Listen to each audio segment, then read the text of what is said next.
Okay. Right. This is the regular meeting of the Compliance and Amendments Committee of the Sunshine Ordinance Task Force. It is March 20th, 2012. This meeting is called to order at 4:36. Ms. Osprey, would you call the roll, please? Chair Washburn. Here. Member Snyder. Absent. Member Nee. Here. Member Wolf is absent. And Member Johnson. Here. We have a quorum. Thank you. Do I hear a motion to excuse the absences? Madam Chair, Yes. move Member Nee? to excuse members Snyder and Wolf. Member Snyder, I believe, is absent because of work obligations, and Member Wolf is still on the mend from some health issues. Okay. Do I have a second? Okay. Is there any public comment on this matter? Yes, there is. Hello. Unfortunately, my name is Jason Grant Garza, and I was here last month, the month prior to that, regarding my HIPAA and my medical records that the Sunshine Task Force found incorrectly on. And unfortunately, apparently, it's been another month, and there's not a HIPAA expert here. Point of order. Mr. Wolf is not here. I know what you're going to say. Go ahead, please, and I'll respond. Point of order. The speaker is not arguing to the motion on whether to excuse our absent members. And since I hadn't finished my statement, that's not totally true. So, thank you very much. I will continue since I was interrupted halfway. Please address the matter. Please address the motion. I do not wish for them to be excused, because of this matter continuing, and been gotten a note from the chair saying that no one else would take up my urgent matter for an IDR for my medical records. So I object to the excuse. Is there anyone else who would offer public comment on this?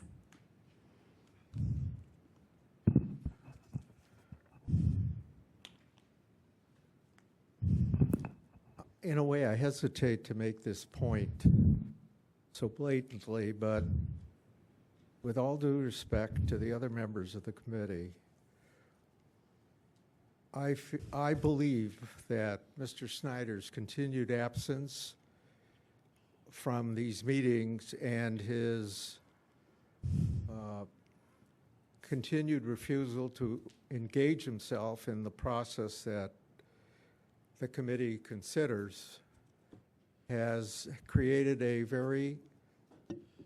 resulted in a detrimental condition in terms of the function of the committee and the task force.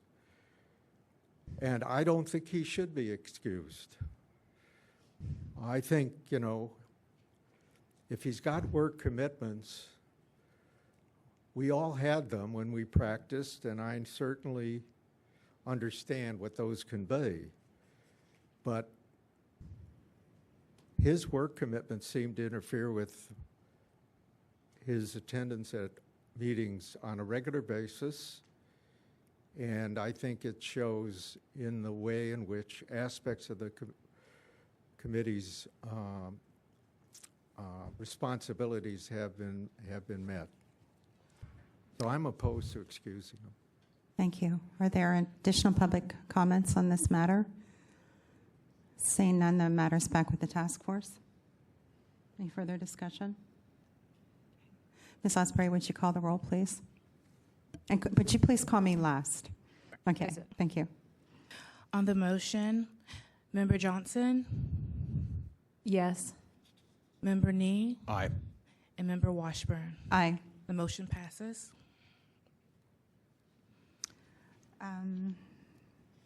Would you call the, the next item on the agenda is any changes to the agenda? Okay. Would you call the next item, please? Sure. Item number 2, adoption of February 21st, 2012 special. No, excuse me, I'm talking about any changes to the agenda. We're still on item number 1, Okay. but Well, are there any changes to the agenda? Madam Chair? Yes. I actually was running downstairs to see the mayor's announcement with respect to Sheriff McCarimi. I was going to respectfully ask if you could hold off on item 3 until I get back. I wanted to address that. I'm not sure that that inconveniences anyone else. So if you could just defer that item, I will be back very shortly. I don't mind. Is there a new announcement? I'll let you know what the announcement is. Apparently there was some ultimatum issued, and the sheriff indicated he was not going to resign, and we'll see what the mayor has to say about it. So That was my reasonable request, is to just defer that briefly. Member Nate, do you have any objection?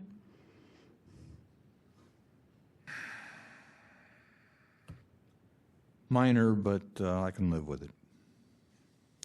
All right. So Thank you. I'll be without back shortly. objection, we'll postpone that until later on when we notice that you've returned. Thank you. I appreciate it. Is there additional public comment on changing the agenda? Oh, public comment on this procedural. This is a procedure. I'm not sure that I need public comment on procedural change. Changing the agenda? It's not required. It's not required. but you Okay. can. But I can. Go ahead.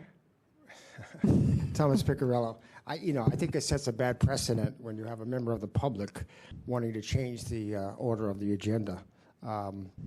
He has a choice.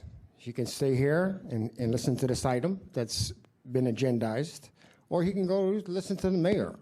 To me, it sets a bad precedent. You shouldn't allow members of the public, for their convenience, for you to change the agenda, because people rely on your agenda to know when to appear to speak on this particular item.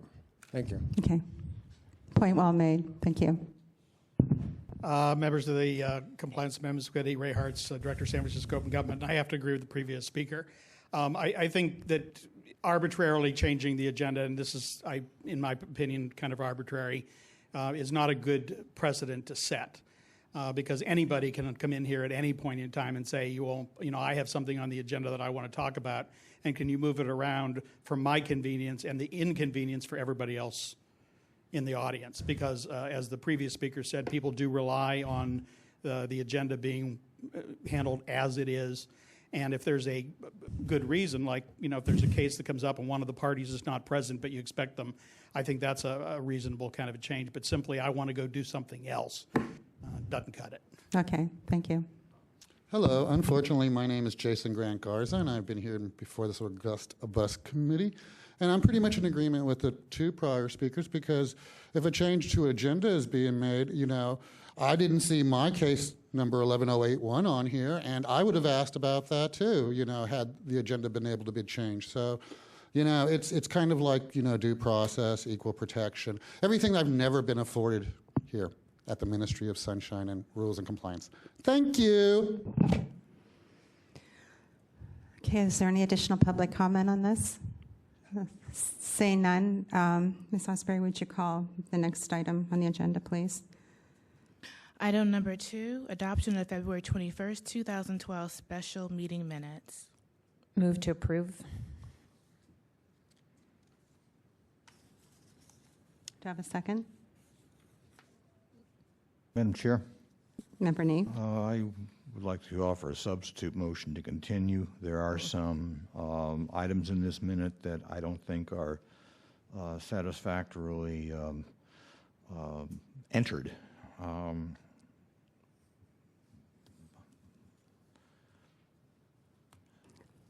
Without a second, I won't discuss it further.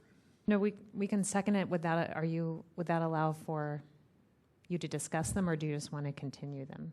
I want to continue them, but I'd like to explain why.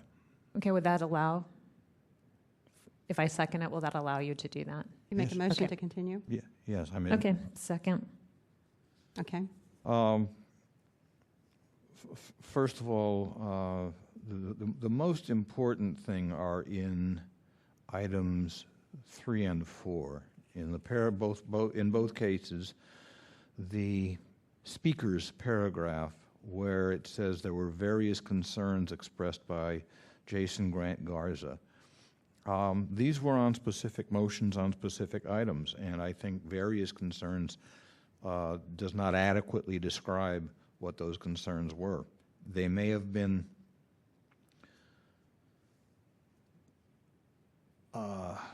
very broad-ranging. I don't know. I would have to go back and listen to the tapes to make that determination. But I think various concerns needs to be elaborated at least a little bit more. There are also some language and grammatical corrections that I would make. I have already given a note on it to our administrator. I don't think it's really necessary to go into them unless people want to know what they are, but suffice it to say that as currently constituted, I don't think the minutes are ready for approval. I reviewed the minutes as well and have a couple of substantive issues. A couple of minor typos, but the two that, well, actually there are three areas that are vague. I think could be cleared up by listening to the tape. Item number 4, page 2 of the minutes. It says in the first paragraph after the item, Chair Washburn provided an overview of the proposed continuance of the file. I don't think that's exactly what happened. I think I explained that we were that we wanted to continue this matter because there was no HIPAA expert scheduled for that day. But I think if you go back and listen to it and summarize it. And then the same thing for item number 5 on the next page, top of page 3. Again, it said Chair Washburn provided an overview of the proposed policy for handling sunshine-related complaints. I didn't provide an overview of the policy per se. I believe I talked about the process going forward, you know, where we were in terms of scheduling the joint meeting and so forth. I didn't talk about the policies per se. So again, just to go back and listen and summarize that in a way that more accurately reflects what happened. And then item number 6, the second paragraph, again, we're on page 3. It says the administrator will research proposed amendments to the Sunshine Ordinance. And I think what we meant was that the administrator would search for drafts of the proposed amendments, because the administrator would have those now in your possession formally and the former administrators. So I know you weren't here last time, but if you go back and listen, and so those were the main things I had.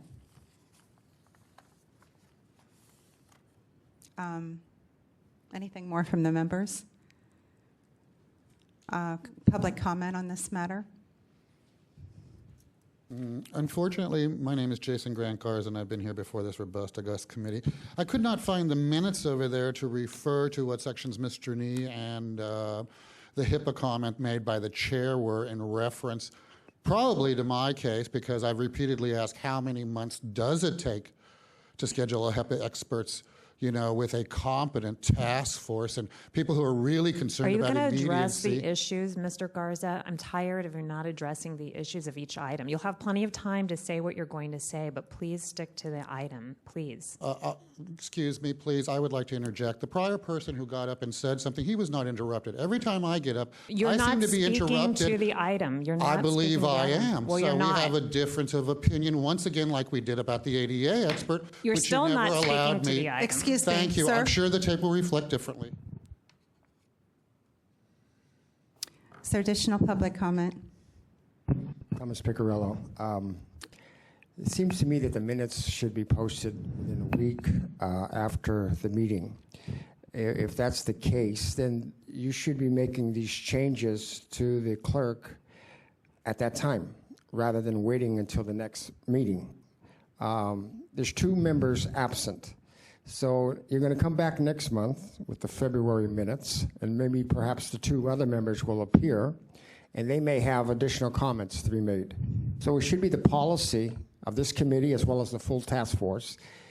If there's inaccuracies in the minutes, then you should advise the clerk within 10 days of the meeting so that you don't have to have this discussion at the next meeting.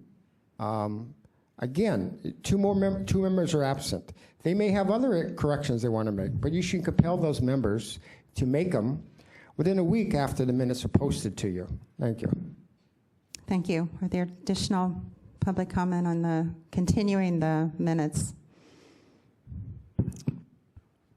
I think it would be helpful if the clerk receive copies of minutes from other commissions or boards that properly reflect public comment and adequately reflect the issues that are being considered by the body. There are plenty out there, and I'm sure there are good models that could be followed.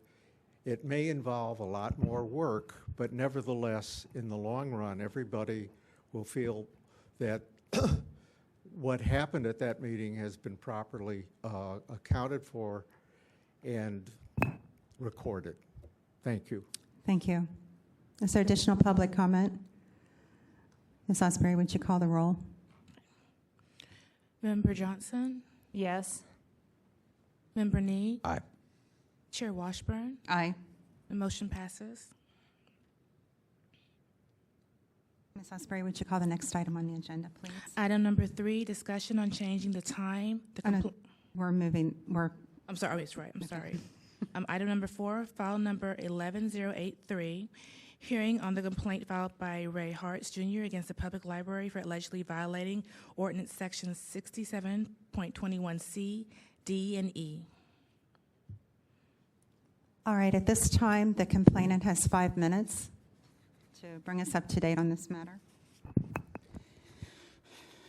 Members of the Compliance and Amendments Committee, Ray Hartz, Director, San Francisco Open Government. This complaint was originally filed in October of last year. It was heard in December, and the order of determination issued in March.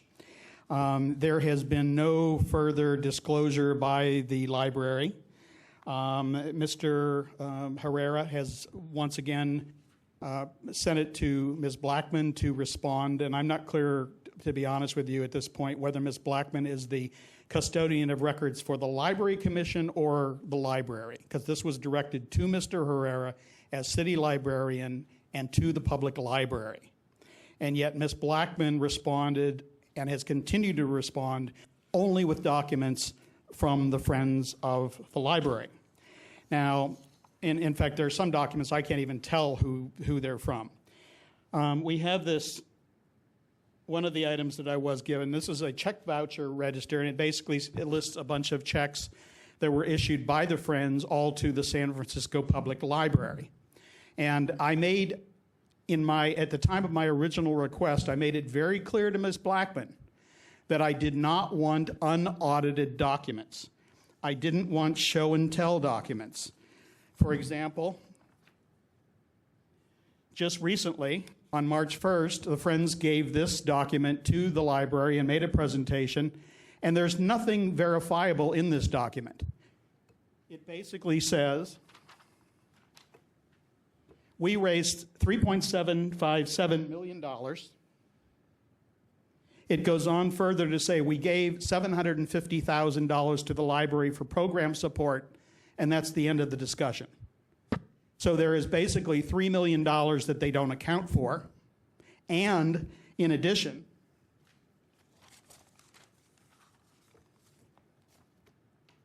from this document, which is an audited document, which the Friends is required to provide to the city librarian on an annual basis, I can go in there and look and see that the numbers here are different from the numbers that the Friends presented to the Library Commission. And in addition to that, they not only did not account for about $5 million or $3 million worth of the money that they said they raised, They also drew down their reserves by $2.22 million under this audited document and didn't account for that either. So basically, they don't account for anything. And the Library Commission seems very happy with that. Here is something that I presented to the Board of Supervisors earlier today. This is from theirs, and this is being generous because these numbers in cases don't agree with the audited document which the Friends supplied to the City Library.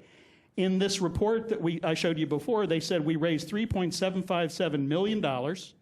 We gave $750,000 for program support, which leaves $3 million unaccounted for that fiscal year alone. And then they took the drawdown in change of assets of $2.22 million. And so basically they gave a report to the Library Commission which did not account for over $5 million.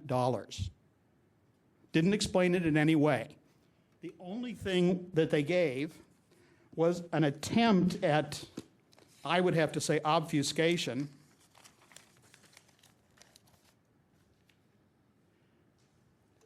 Because they put this thing here, the Branch Library Improvement Program, and they said from fiscal year 2005 through the end of December in 2011, we gave X number of dollars.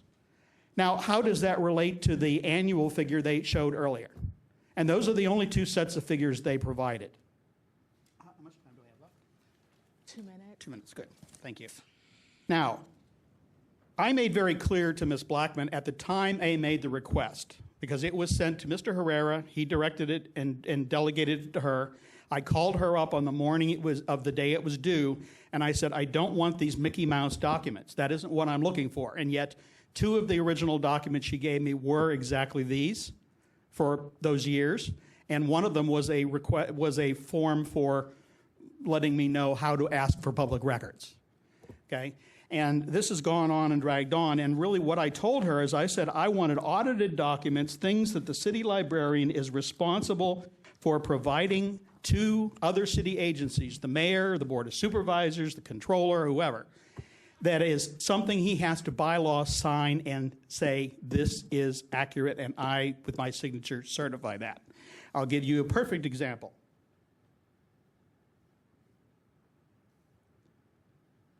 This is a list from the Department of Public Works. And if you look at the check vouchers that I showed you earlier, you can match up some of the entries with this.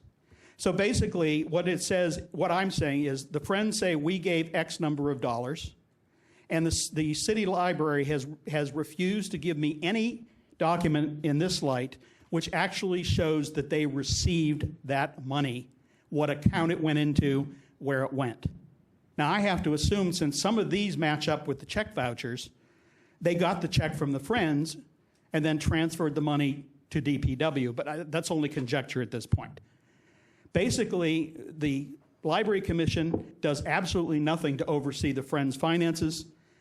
They've raised millions and millions of dollars every year. They've spent down, in the last 5 years, $10 million of their assets, and yet most of the money seems to be going to run the Friends. In other words, they're running the Friends for their own benefit. And what the city library actually gets is what's left over. And honestly, if you look at the audited financial, there's about $3 million of funds they have, which they are required under the terms of the agreements to pass through. And I think the only money the city library is getting is the money they have to, because it's under a contractual agreement. Thank you. Is there anyone here to offer facts and evidence in support of the complainant? Okay, seeing none, the respondent has 5 minutes.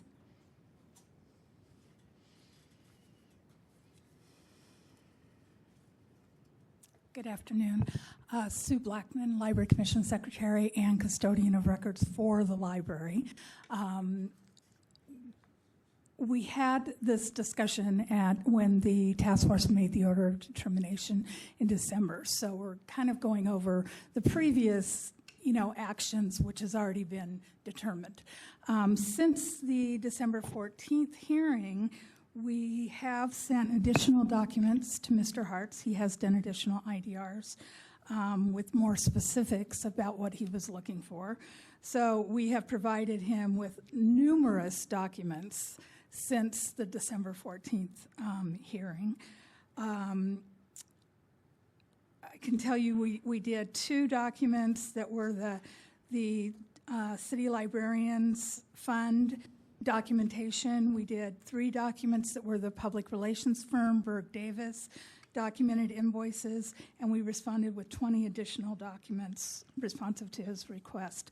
In addition, the Deputy City Librarian, Joe Bourne, has offered to meet with Mr. Hartz and to discuss what exactly he's looking for that we don't seem to be providing. He has not taken us up on that offer.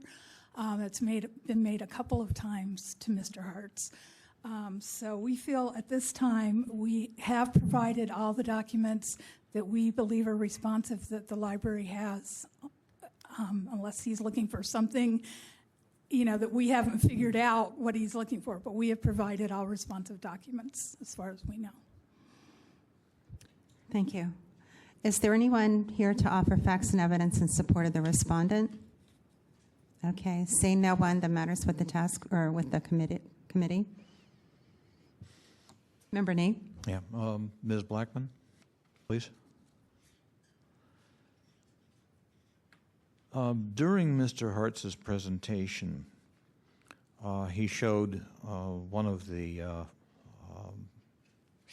information sheets that you had provided, and it showed a $3 million discrepancy between what the library had received from the Friends and what the library had spent. Mr. Hartz's question is, why is there that $3 million discrepancy? What has happened to those $3 million, and where is the audited documentation that would give some idea of that could answer that question? We have provided Mr. Hartz with all the audited documents from the Friends, their yearly audit. We don't have any additional audit information. We have what the Friends give us and the documentation of what the Friends give us. If there's a discrepancy in that, that is within the Friends' oversight. So you're telling me that if I give you $3.7 million, $3.75 million, you spend $750,000 of it,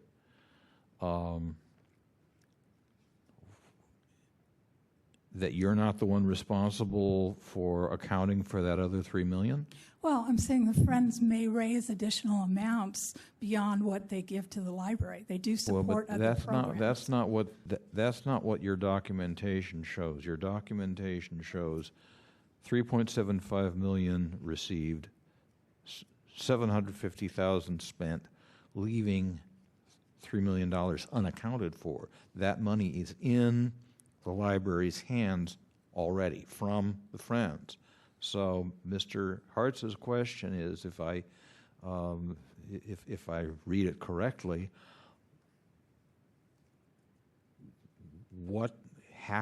where is that $3 billion? Well, my understanding is we have given him all the accounting that we have.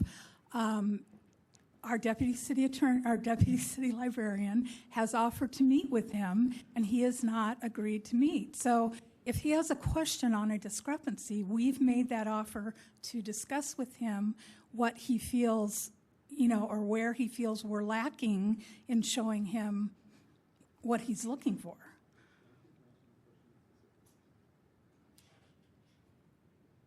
Member Johnson?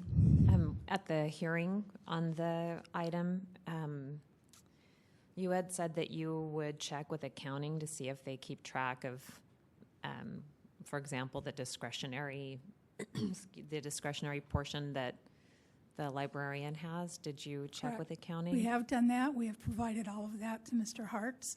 We drilled down further because we had to go to each of the department heads or the management team to get their accounting. We did provide that to him as well. So I don't know what else he's looking for that we haven't provided. Thank you. Ms. Blackman, I have a question.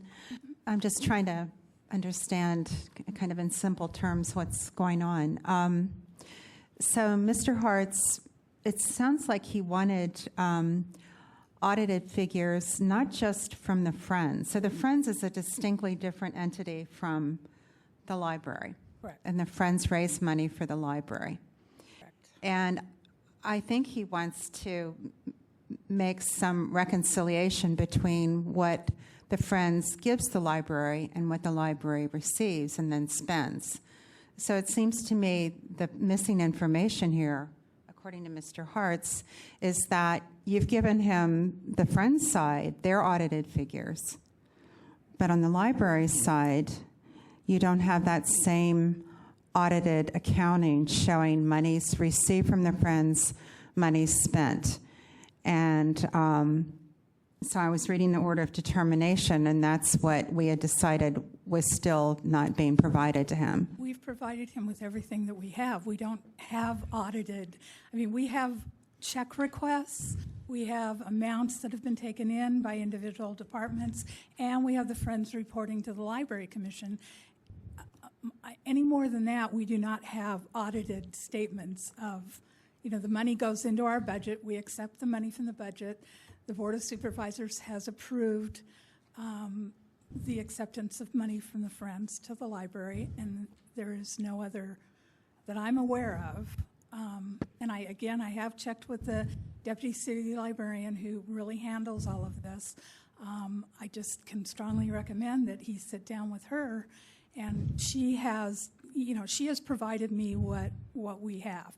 If there's something else that she has not communicated to me or that he has not made clear that he's looking for, they would have to have that discussion.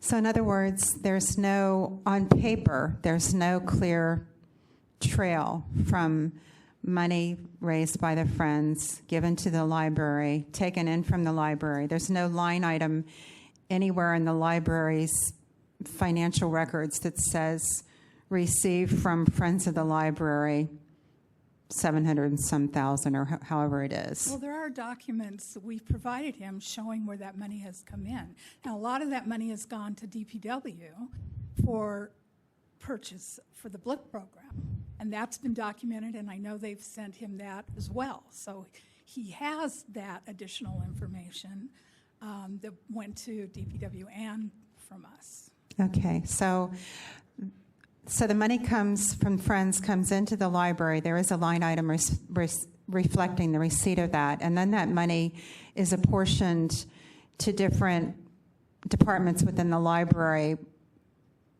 but with no tag on it saying this money's coming from the Friends fund. Well, they do grant requests, so each of our departments put in for programs, put in for money that they want for individual, whether it's teen services or whatever it is, that money is given directly then for that program. So we have that accounting, and we have provided that to him. So the departments make specific requests from this pot of money that the Friends gives? Or does that Friends money go into a bigger pot that has other money in it? No, the Friends just disseminates the money based on the requests. So there's not one pot of money that comes over. There's money for individual programs, events, that sort of thing. And then there's a big chunk of money that is spent on the BLIP program, and that's in the millions. But I don't have the total details on that. I'm not the one that handles that. Our deputy city librarian is the one that handles that. Who's offered to meet with Mr. Hartz and review this? She has offered on several occasions to meet with him. Okay. Member Nee? I think what Chair Washburn was asking was on funding sources. Are they kept separate during the spending process? In other words, when $3.75 million comes in from the Friends of the Library, is that kept separate and distinct from whatever the library might get from the general fund? And are the expenditures from what you get from the fund, are those tracked separately and distinctly from the expenditure of funds from the general fund? Yes, we have the check registers. We have the money that has come in. As I said, for individual programs, it's not one pot of money that comes in, and then we split that up. So It's when you money that come spend- $30,000 here for this. So I'm just trying to clarify. Oh, When yeah. you spend X amount of dollars, you are able to identify Yes. the source of that specific Yes, expenditure. and we have broken Okay. that by management team. Okay, thanks. Okay, Member Johnson. Mr. Hartz, I have a question for you. This isn't a judgment or anything. I'm just Sure. curious if there is some reason why you are not interested in having a meeting with the deputy city. I have attorney. not, okay. I think when you're talking about issues like this, you have an issue of good faith. This was made in October. It was identified very clearly as two specific items. One was assistance in identifying documents, because I don't want them to spend any more time giving me things that I don't want. And I wanted to very clearly understand what they have and get those directly. And the second was some specific. And I have seen nothing on the part of the Friends except we'll meet with you. But at the same time, it's like, well, we'll meet with you, but not until January, because this is in December, the first offer was made. And I have the emails. It was basically in December, you can meet with Ms. Bourne, but she's out of the city until sometime in the new year. So you can make an arrangement. And it seems to be they expect me to do this. Now, as far as Ms. Blackman making these representations that she has given me these audited figures, I have with me all of the documents I've received, and the only audited figures are the ones I specifically identified from other documents I had received and said, okay, the framework of the Friends says you have to do an annual audit. I want copies of the audit. And she points to this and sort of says, well, we've subsequently given him other things, but it's like this Easter egg hunt where I'm expected to try to guess from something that they have given me what else they have. And I think this has been very purposely given to Ms. Blackman because she does not have access to things that Luis Herrera has access to as city librarian, such as the reports of the chief financial officer and so forth. And, saying that she gave me documents that show how all this money was received by the library and distributed to different departments and so forth, I can show you all the documents I have, and none of that is there. The only one I have that shows that is the one I did show you, which is the one from DPW that someone else got through another public information request. It wasn't something that was provided to you by the library? Nope. Is that the DPW? That document was provided to another party by DPW who shared it with me. And that was those are the only numbers I have been able to find where I can actually see a city document that matches up with these claims of the Friends, where I can see, okay, this check went for this purpose, and yes, there it is on the DPW document. I've seen nothing like that from the Friends. Everything has been simply Friends document, from the library. Friends have simply given me Friends documents that simply say, we gave this money. Have they given you any of the grants requests? They've given me the list of grant requests, but nothing to show what the grants were approved, what money was dispersed, to whom it was dispersed, where it went, anything. It's simply a list of grants that said, we want this money. But at that point, it's like, okay, well, the grant's approved. And the only one I got, and that was because I specifically asked for it, was the City Librarian's Discretionary Fund. And believe me, that raised more questions in my mind than it gave answers, because it basically was, again, I don't even know how this money's dispersed. It seems like what Mr. Herrera does is give invoices or whatever to the Friends, and they write him a check. It doesn't even go through the library, from what I can tell. In other words, I can't find anything in what they've given me that actually shows me how the money gets from the Friends to the library and where it goes from there.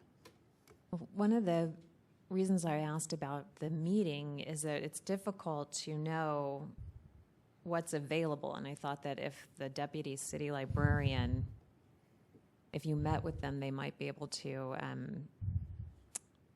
shed some light on other documents so that we would have some kind of information to go on to see what they're not getting. Although I don't know, Ms. Blackman may know this, that when the grant requests are made, are they made through the Board of Supervisors like other grants, or to the Library Commission? Microphone, please. Requests go directly to the library, or to the Friends from the library. From whatever asking for department it certain is amounts. that Right, and we is did making the give him a request. breakdown of each of the divisions, so it wasn't just the City Librarians Fund. I have the chief of branches right here. We have the office of, the main, we gave him a list of every division within the library. So, and we did, I want to say, we did send the letter on December 16th, which was right after the meeting we had with the task force, offering to meet with him. Granted, she was out of town until for the holidays, returning January 3rd, but he didn't and we offered other people to meet with him, and he didn't follow up on that, so. Madam Chair. Member Ney. Ms. Blackman, don't take this question the wrong way, please. You've done your best to answer our questions, and we appreciate it, but the respondent named in this complaint is Mr. Herrera. Why is he not here? He is the city librarian, he's at a meeting, and I'm the custodian of records. And it's part of my job to represent the library on issues regarding public information requests.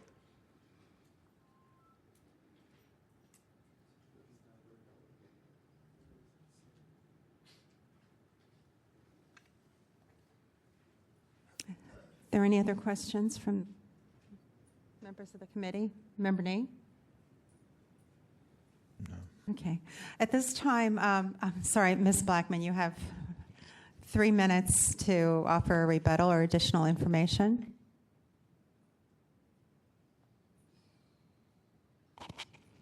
I would just like to add that we did work closely with DPW on the figures that they provided in another immediate disclosure request. I can certainly, it sounds like Mr. Hartz has all of that already, but we could certainly provide that for him again. I mean, we worked with DPW on making sure that everything was reconciled with the amounts of money that went to the BLIP program to them, and that the library was clear on that. So I think we didn't provide, I can certainly provide that to him again.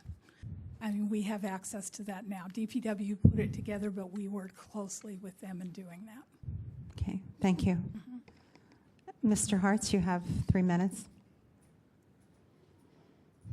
Again, almost all of the documents I was given have that heading. Friends Grant Funding Requests. In other words, the department or the particular branch library makes a request to the Friends. Now, what happens after that? God only knows. Does the $128,000 just get put into a bag and dropped off at their door? I would assume not. I would assume they write a check. But I can't verify that because I can't get anything that actually shows this check was received by the library and was processed for this purpose. And I'll be honest with you, I really do believe that Ms. Blackman is continually being sent here because she can't answer those questions.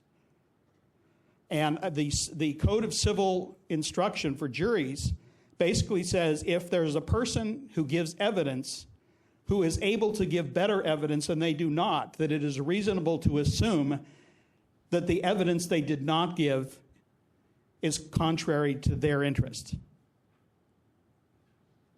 It basically says, look, if I have the numbers and I can give you the numbers, but I don't, there's probably a good reason why I don't do that. And the thing from Ms. Bourne was one time.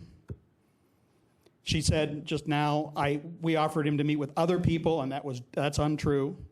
I have the emails. I've kept them all. You know me. I do that. And basically, I got one offer to meet with Ms. Bourne, and I honestly do not believe that this is good faith because they know what I'm looking for. I've been very clear about it in my request. I've been very clear about it in the original hearing.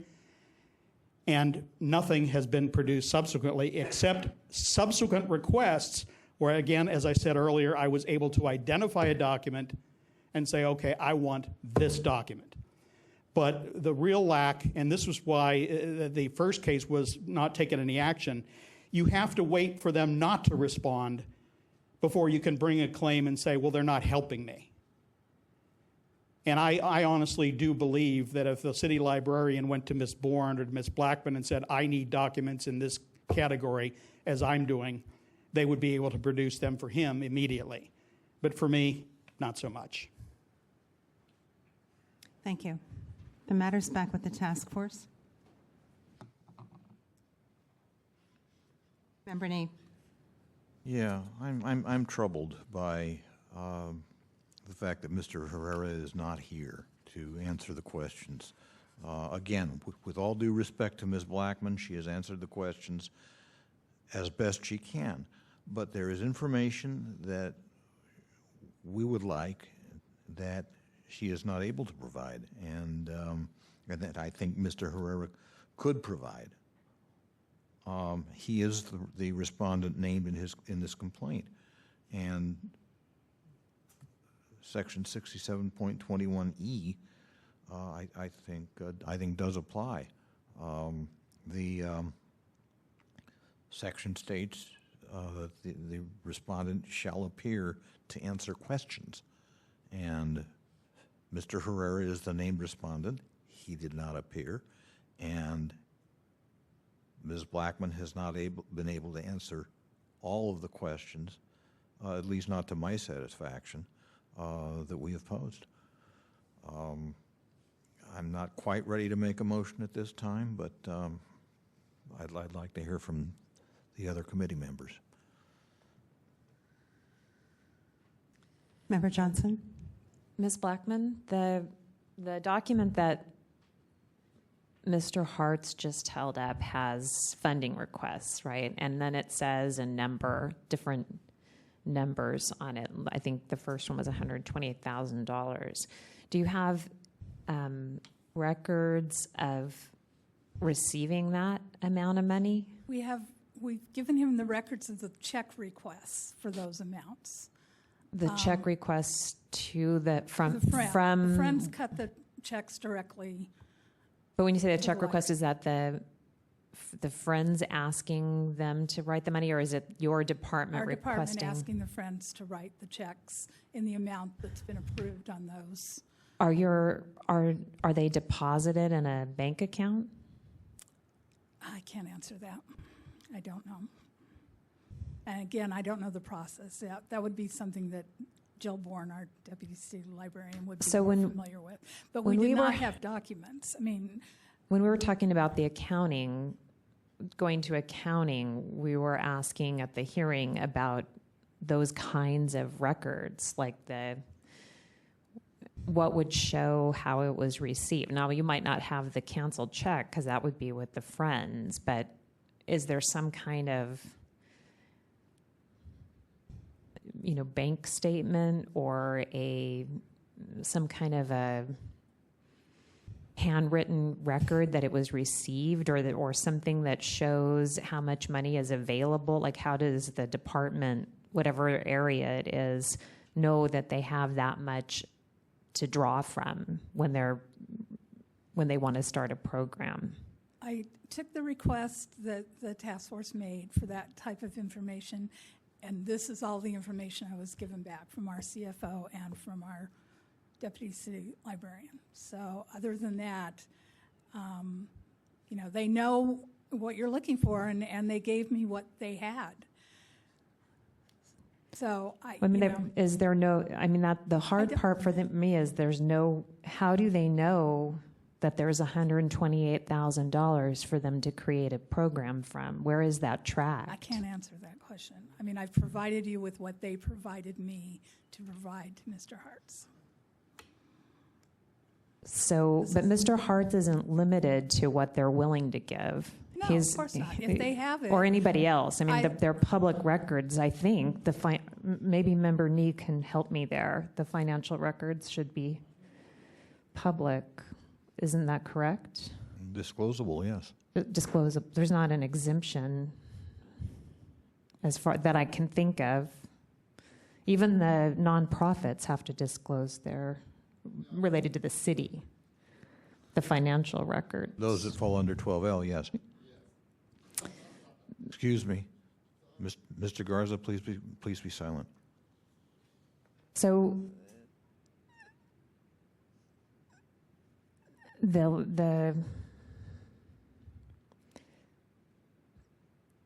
I mean, I don't know how else to ask for that. I don't know how else to say that we're looking for something that says that was received or how much money. The request is from Mr. Hartz, not the task force. Well, we're here adjudicating what he's doing because that's what we're asked to do. We are responding to Mr. Hartz, and we have offered to meet with Mr. Hartz and to discuss. So I have a question, just a real straightforward question. Are you refusing to provide the records that have that? As far as I know, we do not have any records other than what we have provided. And that's why I'm offering for him to sit down and possibly, if not just with our deputy city librarian, but our CFO, Maureen Singleton, and sit down and have a conversation. And maybe they can figure out something that we're missing, that we're not giving him.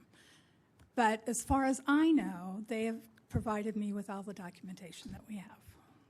So are you representing that the library doesn't keep track of the money that it has? I'm not saying that at all. I'm saying we need to have further, I guess, discussions, because I'm under the understanding that we have provided what we have.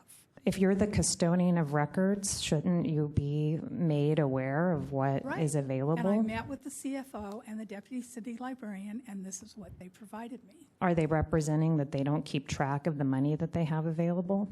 I didn't know. They have given us what we have, that documents the money coming in and how it was spent.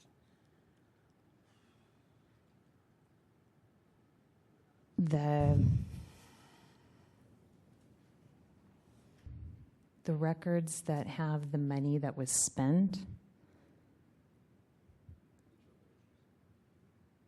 was that on part of the funding request? Are you saying that the way that it was spent is what they had requested it for?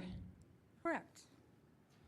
That's what they requested, not necessarily. And we have from as I said, we drilled down to our management team, and they did an accounting. I mean, they did this document wasn't readily available. We did this document to get him the further information he was requesting, and it's all documented, what the money was spent on.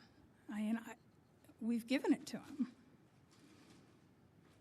So it has on there exactly what it was spent on or what it was requested for? What it was spent on. We had the check request, that was one document, and then we have this other document that shows how much they took in, this for 09 and 10, which is what he originally asked for, with the documented things that were spent. It was like staff appreciation luncheon, a meeting. I mean, there's not, maybe we had a clown for a children's thing. I don't know that they have receipts for all of that. They have the amounts and a ledger for that. So, but maybe if I could ask Mr. Hartz to clarify whether he received the amount, a document that shows what was received, for example, the $128,000. I got this one document, and it's the City Librarian Management Fund, and it is somewhat of an explanation of the money that was expended and what it was for.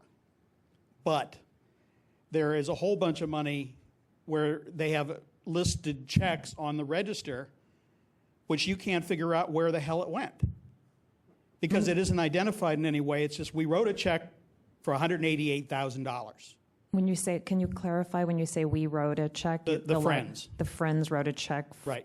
And you received a record that they wrote that amount of money. Did you receive? Right. I just got a voucher, just a thing that says check voucher, which is what I showed you earlier, and it just lists checks and says San Francisco Public Library, and then the amount. That's it. On a spreadsheet like this?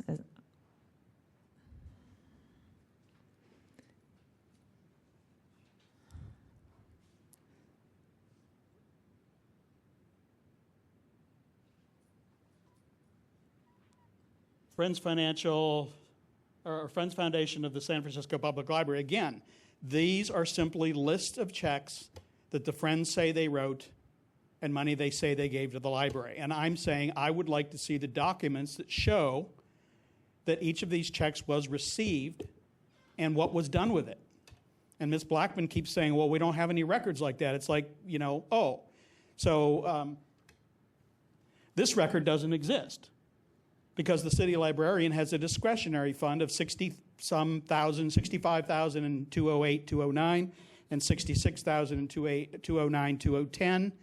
And basically, this was a breakdown of how he spent that money.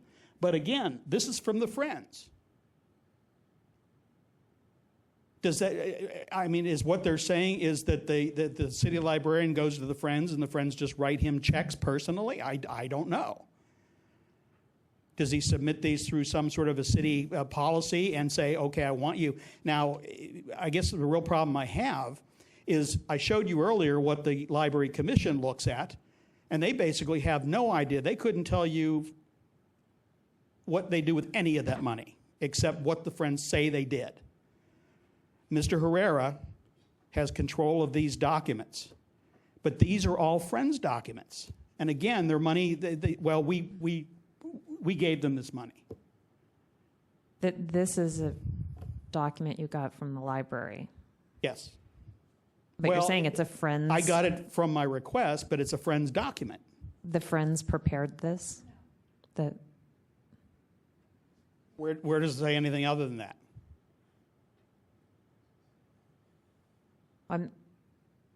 Well, this would be hard for the Friends to prepare because I don't think they wrote these individual checks. The question is, Ms. Blackman can't answer your question, and neither can I, and that's what I'm trying to do, is, okay, here's the city librarian's discretionary fund. Does Mr. Herrera spend the money out of his own pocket, get a receipt, and submit it to the library, and the Friends reimburses the library who reimburse him? Or does he simply give these receipts to the Friends, which is what I think this is, and the Friends simply gives him the money? Which means basically he's being paid directly by the Friends when he is the person who is overseeing their operation. Well, I think Ms. Blackman is representing that they get a sum of money from a grant, and then this is how they spent it, not that they requested each individual item. They don't spend it and then request it. I think they request a grant like they do. And you know how the board, you'll see that on the Board of Supervisors, they'll have one grant and the board approves that money going to them. And then this is a list of what they spent it on. Right. But what I'm saying is, do they give the money? Does the Friends say, oh, you have $38,000, and they give them $38,000, which goes to the library, and then the library dispenses it to Mr. Herrera? Or do they keep the money saying, oh, well, if you need it, just submit the stuff to us, and we'll pay you directly? And that's my real concern, is if that's the way it is, there's a real question. Well, it seems I'm watching Ms. Blackman react to what you're saying, and it seems that what's happened here is what seems to be happening is the city library's different departments request grants from the Friends, and even numbered amounts, $10,000, $25,000, go to the different departments. Departments spend that money in various ways. And in the case of the city librarian, he probably uses maybe a credit card or uses a personal check and he's reimbursed or something from the library, but the money originally came from the Friends. But see, that's what we're guessing. Well, she can't answer that question. She says, I don't know. Excuse me, let's ask her.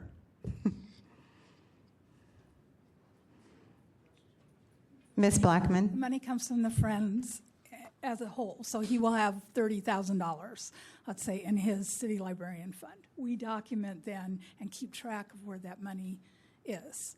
So it does come from the Friends, and we do document how it's spent. Okay, all right. It seems to me, I think if Mr. Hartz met with the deputy city librarian, as has been offered, and sits down with some of these documents, you might get a better feel for how this all works.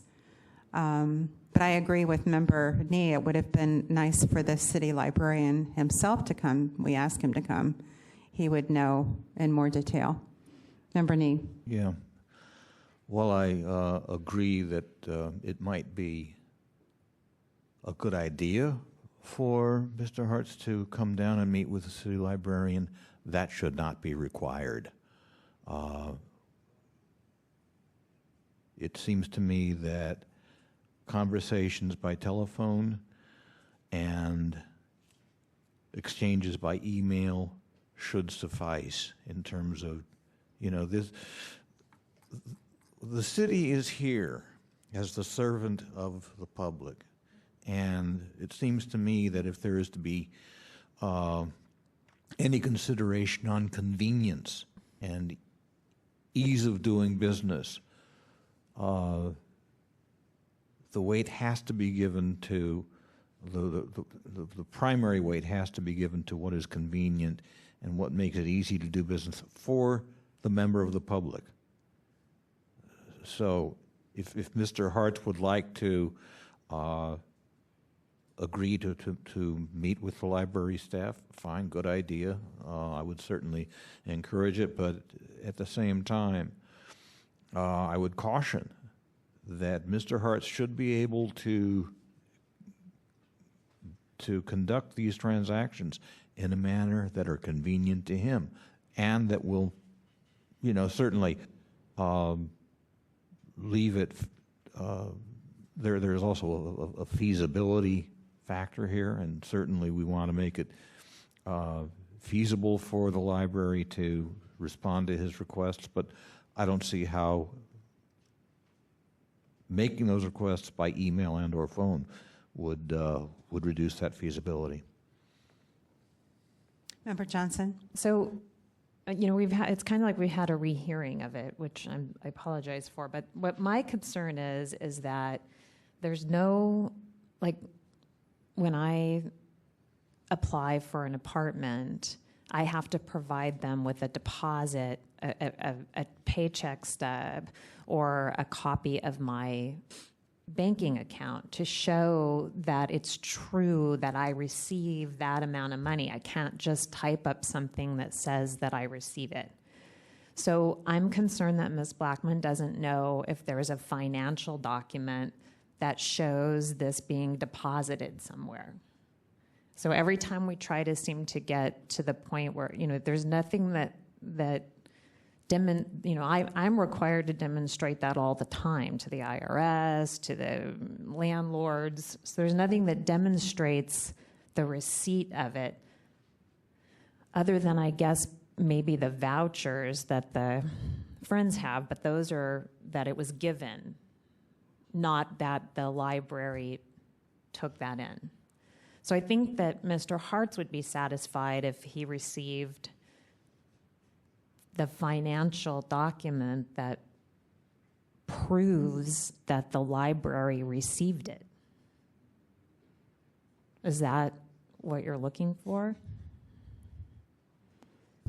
Yes, the reason I showed you the DPW document is because it's a DPW issued document, and they gave it to this other person, and I was able to look at it and say, oh, here's check number whatever for this amount, and here it is in the corresponding city record. And I have seen nothing like that from the library. Member Nee. Yeah, I think what we also need to keep in mind here is that we really shouldn't be rehearing this. There is an order of determination, and the question really before us is whether that order of determination has been met. Personally, I don't see it. Is there a motion? Is there a motion?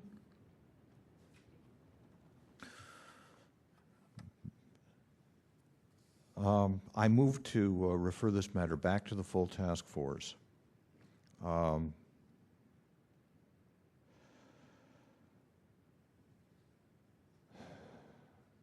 For possible referral to the Ethics Commission. I'll let the motion stop there.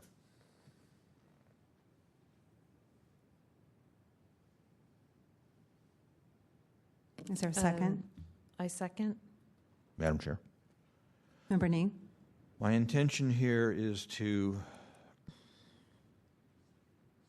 give the next task force meeting is on Wednesday, April 4th. That is approximately 2 weeks from now. And by making this motion, my intent is to give the parties opportunity to come to an understanding, to give the respondent the opportunity to meet the order of determination. And if that order of determination is not met by the time of the full task force meeting, then I think it would be appropriate to send this matter to the Ethics Commission. And the party to be named in that eventuality would be the city librarian, Mr. Herrera, who hasn't come to the meetings to help us figure out how money is tracked in the library. That's correct. Okay. And I would ask that the our clerk be directed to instruct Mr. Herrera that the task force would like him to appear at our next regular meeting to answer questions regarding this matter.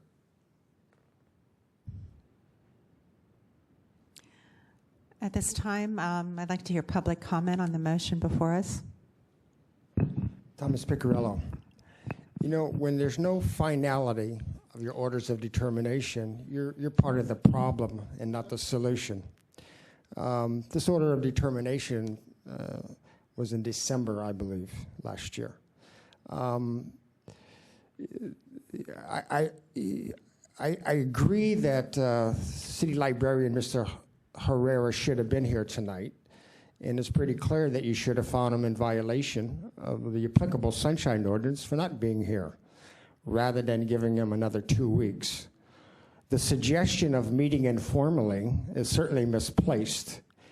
Mr. Hart's asked for documents, not an informal conference. If there's an informal conference and they're telling you they don't have the documents, what would be the purpose of the informal conference? Well, he asked for information. So, let me just say this again. You're taking way too long on all these cases. You need to expedite these cases, because if you don't, you're part of the problem, not the solution, in getting documents for people that are seeking them or asking for open public meetings. Thank you. Thank you. Is there additional public comment on the motion to refer this to the task force? Yes, there is, quite specifically. The premise that if we refer this to the task force, that there's going to be some meaningful resolution. As a matter of fact, here is a document where the task force referred, in my particular case, 10038 for denial of medical services and medical records, a person from DPH up to ethics for not being a knowledgeable representative and not showing up. What did ethics do? So all this pomp and circumstance about sending it back to the task force so that you can do the right thing and wash your hands and send it up to ethics, which will do nothing, is not offering Mr. Hartz any resolution or possible hope. Actually, it's the city's shill effect again. Risk management. How much money must you be saving the city, because all the constituents and citizens get fed up with this farce of a process and realize what a farce the entire thing is to stand up and fight and be correct in a system which does not acknowledge it. which finds convenient outs, as in this, and the Ethics Commission, which there is no follow-up, which I have another case, 0081, over the exact same things, and a knowledgeable representative isn't being sent there. Oh, why didn't Mr. Hartz have those? Why didn't Mr. Nee have those people show up? Oh, and again today with the HIPAA expert and the knowledgeable representative. Does any more need to be said? It's here in black and white. The failure, the farce, the harm that you're doing to us because the delay, the deferral, oh, and bending over backwards for the others who you don't have a duty to. Thank you ever so much for your advocacy.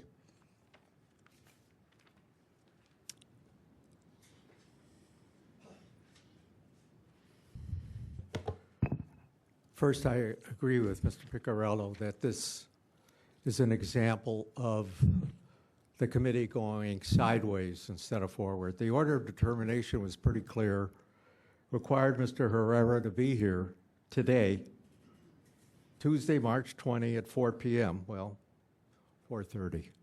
He wasn't here, end of story. There should have been no further discussion beyond what Mr. Hartz had to say, because Ms. Blackman is not qualified. First, she's not qualified. Second, there's no such thing in the ordinance as a custodian of records. That does not exist. She may have a job to help find them, but she is not the custodian as defined in the ordinance. So you just spent the better part of an hour debating whether the library, as a department of this city, has any protocols dealing with accounting. Do they have a source of funds and application of funds sheet? Do they work on a cash basis? Do they not? How do they keep records of disbursements? Ms. Blackman doesn't know any of that. Either they had Mr. Herrera here, or Mr. Herrera and the chief financial officer should have been here. You would have had answers within 15 minutes. And I think it's time to send this to the full task force and definitely have a willful violation on the part of Mr. Herrera, because he is a department head and he's the only one that the Ethics Commission is going to will be willing to deal with.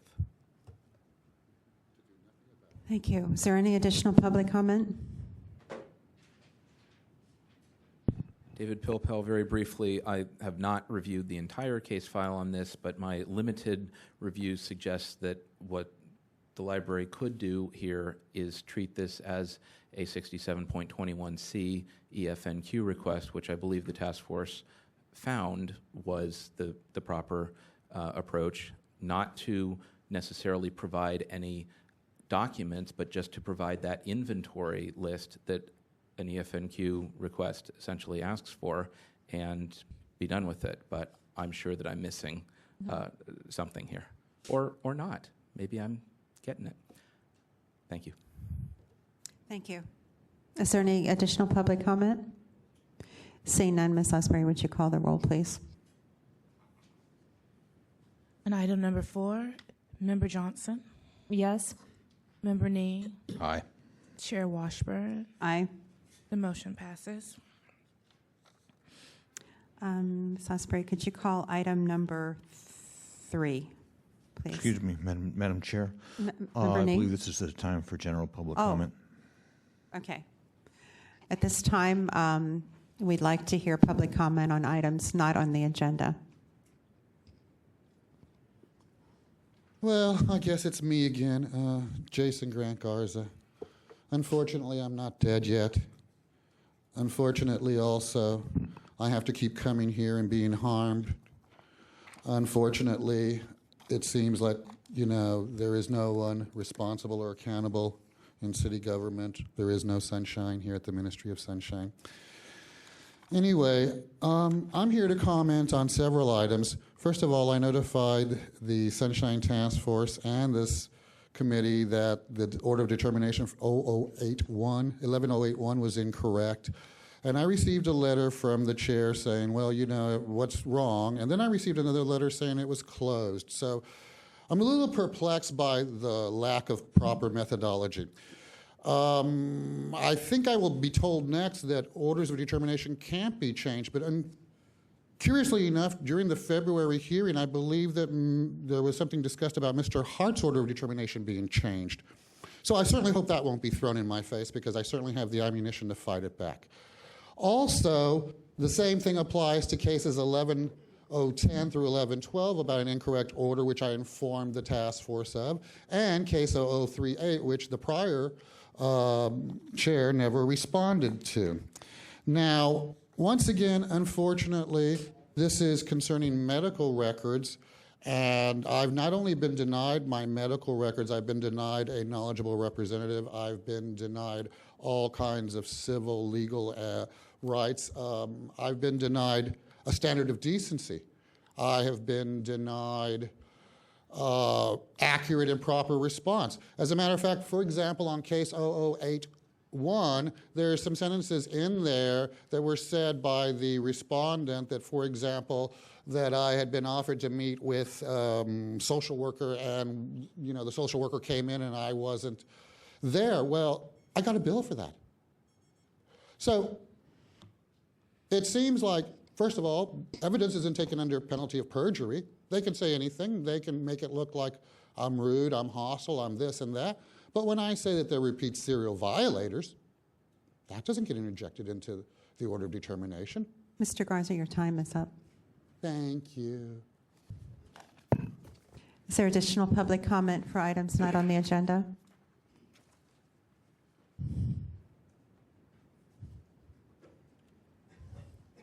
What you have here is a police report that was filed against me by Jewel Gomez, the president of the San Francisco Library, comment based on my comments at a public meeting. And the interesting thing is there is a recording of that meeting, and they forgot to turn the microphone off at the end, and at the end they're talking about how they're going to F me. And 3 days later, Ms. Gomez goes to the police and files a report against me, and I get the police inspector who shows up at my apartment unannounced and says, "We want to talk to you about your comments at the Library Commission." And she has done her best, because she can't discount what I say, she can't refute what I say, and she has learned from past experience she can't stop me from saying what I say. She has now resorted to this. So basically, the president of the Library Commission has decided, if we can't stop you, and this is the same Library Commission who has ignored every one of your orders of determination regarding the 150-word summaries, and now it's got to the point where you go there and you make a comment and they will make it into something else. And it is my intention to go to the police commission tomorrow with the transcript of what they said after the meeting was closed, saying what they intended to do, and raise the issue of good faith. When I make a police report, and I'll be honest with you, I have never made a police report except in an accident, a traffic accident. But if I were going to go to the police department and accuse somebody, and part of this, it basically says they've also contacted the city attorney to get a restraining order against me from attending the Library Commission meetings. And the city attorney's office has sent me to an IDR. We want 14 days to respond.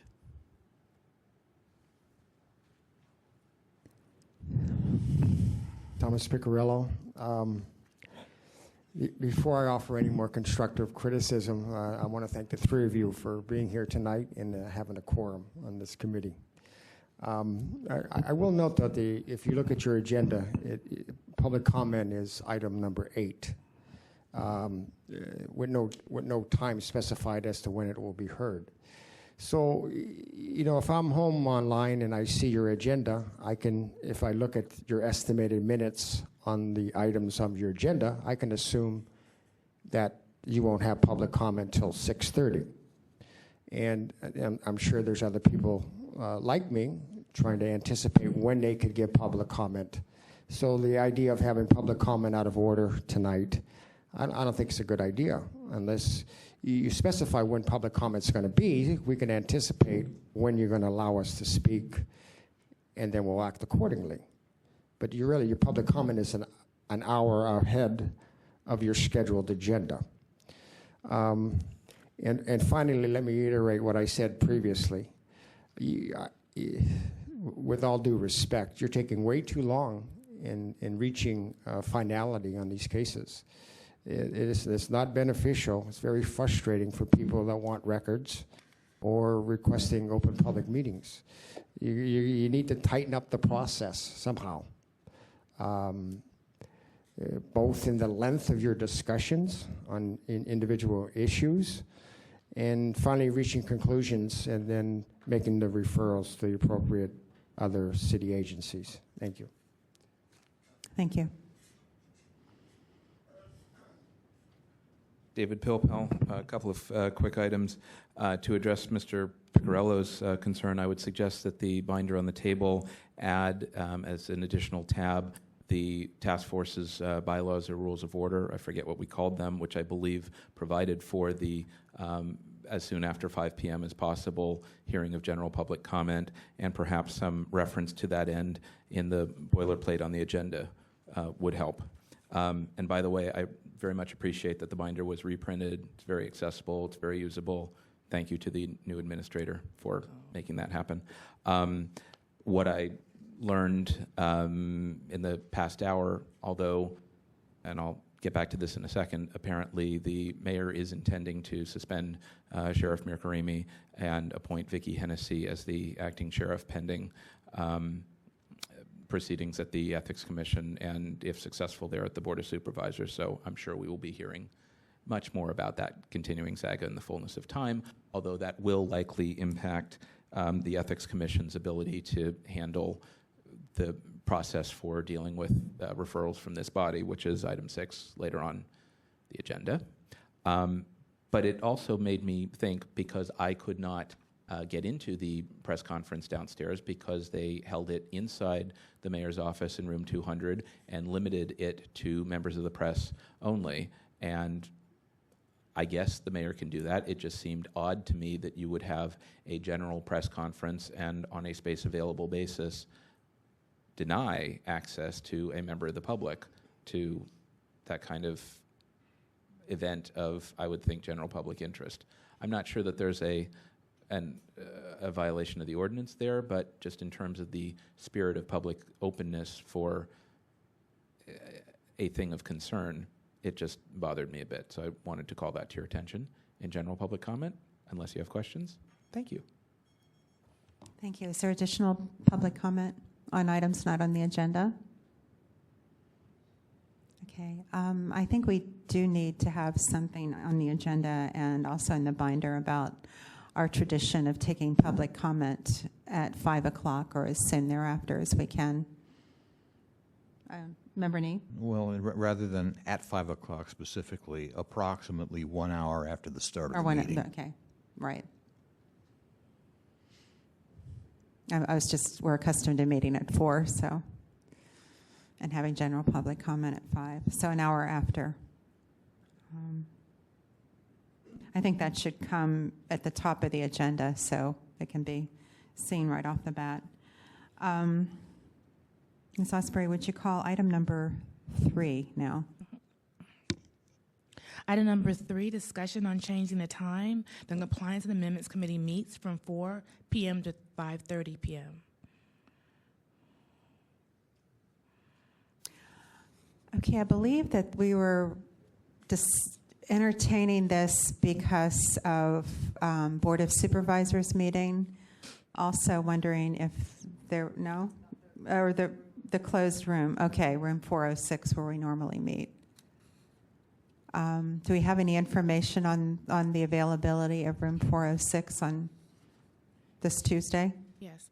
So I spoke with the appeals, assessment appeals, and they do have the room for 406 until an indefinite time, depending on when their hearings end, and that's why we had to move to this room.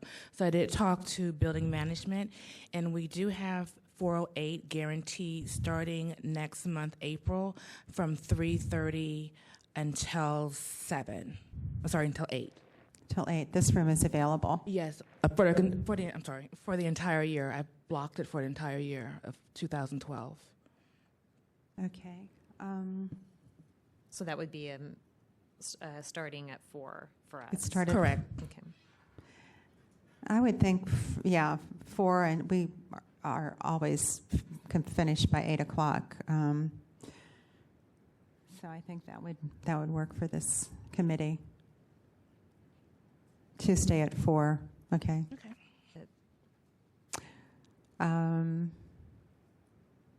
Is there public comment on this matter? Our meeting time? Thomas Piccirillo. So I understand that you're saying you want to keep it at 4 o'clock? Is that what? Right. Okay, I'm against that. I think the meeting should be held later. You'd get more public participation. And perhaps you might even get more committee members to show up at your committee meetings if you have it at 5 or 5:30. If you have the room available till 8 o'clock, you shouldn't meet more than 3 hours anyway. You should be able to resolve all your issues in 3 hours if you tighten up your discussions on the individual items on your agenda. So I would be in favor of having the committee meeting later for 2 reasons. As I indicated, for more public participation for people that actually work till 5 o'clock, and committee members that actually work till 5 o'clock. Thank you. Thank you. Committee members, Ray Hartz, Director, San Francisco Open Government, and I have to agree with Mr. Piccirillo, is if you have the room, can have the room until 8 o'clock and you make it a little bit later, it does, I think, improve the likelihood that members of the committee itself and members of the public are more likely to be able to attend. And now I know this would be almost impossible with the full task force because the agendas are usually so full, there's no way you're going to get done within 3 or 4 hours. But with the committees, the later you meet, the more likely it is people will be able to attend, after work or whatever. It would be also, I think, convenient for the complainants. Now, the other side of that is the issue that the city has raised in the recent Sunshine Survey, which is after a certain time, city employees are on overtime.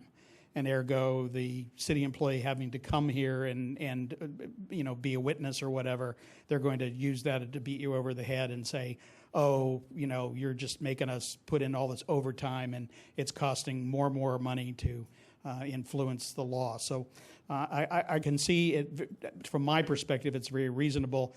I really don't understand why the city can't have an employee who needs to be at one of these meetings come in at noon and work a noon to 8 schedule where they could come to this meeting. But it's basically, no, they work 9 to 5, and anytime after 5, we're going to have to give them overtime, and we just can't, or I think more likely won't be flexible in allowing the person. I was allowed flex time, and I used to like it. It was like, gee, I can get up at 9 o'clock and laze around the house for a couple hours and go into work at 12, and I can still meet my obligation late in the evening. And they saved money, and everybody was happy. And I can't believe that city employees wouldn't be able to at least consider such an arrangement. Thank you. Is there additional public comment on this matter?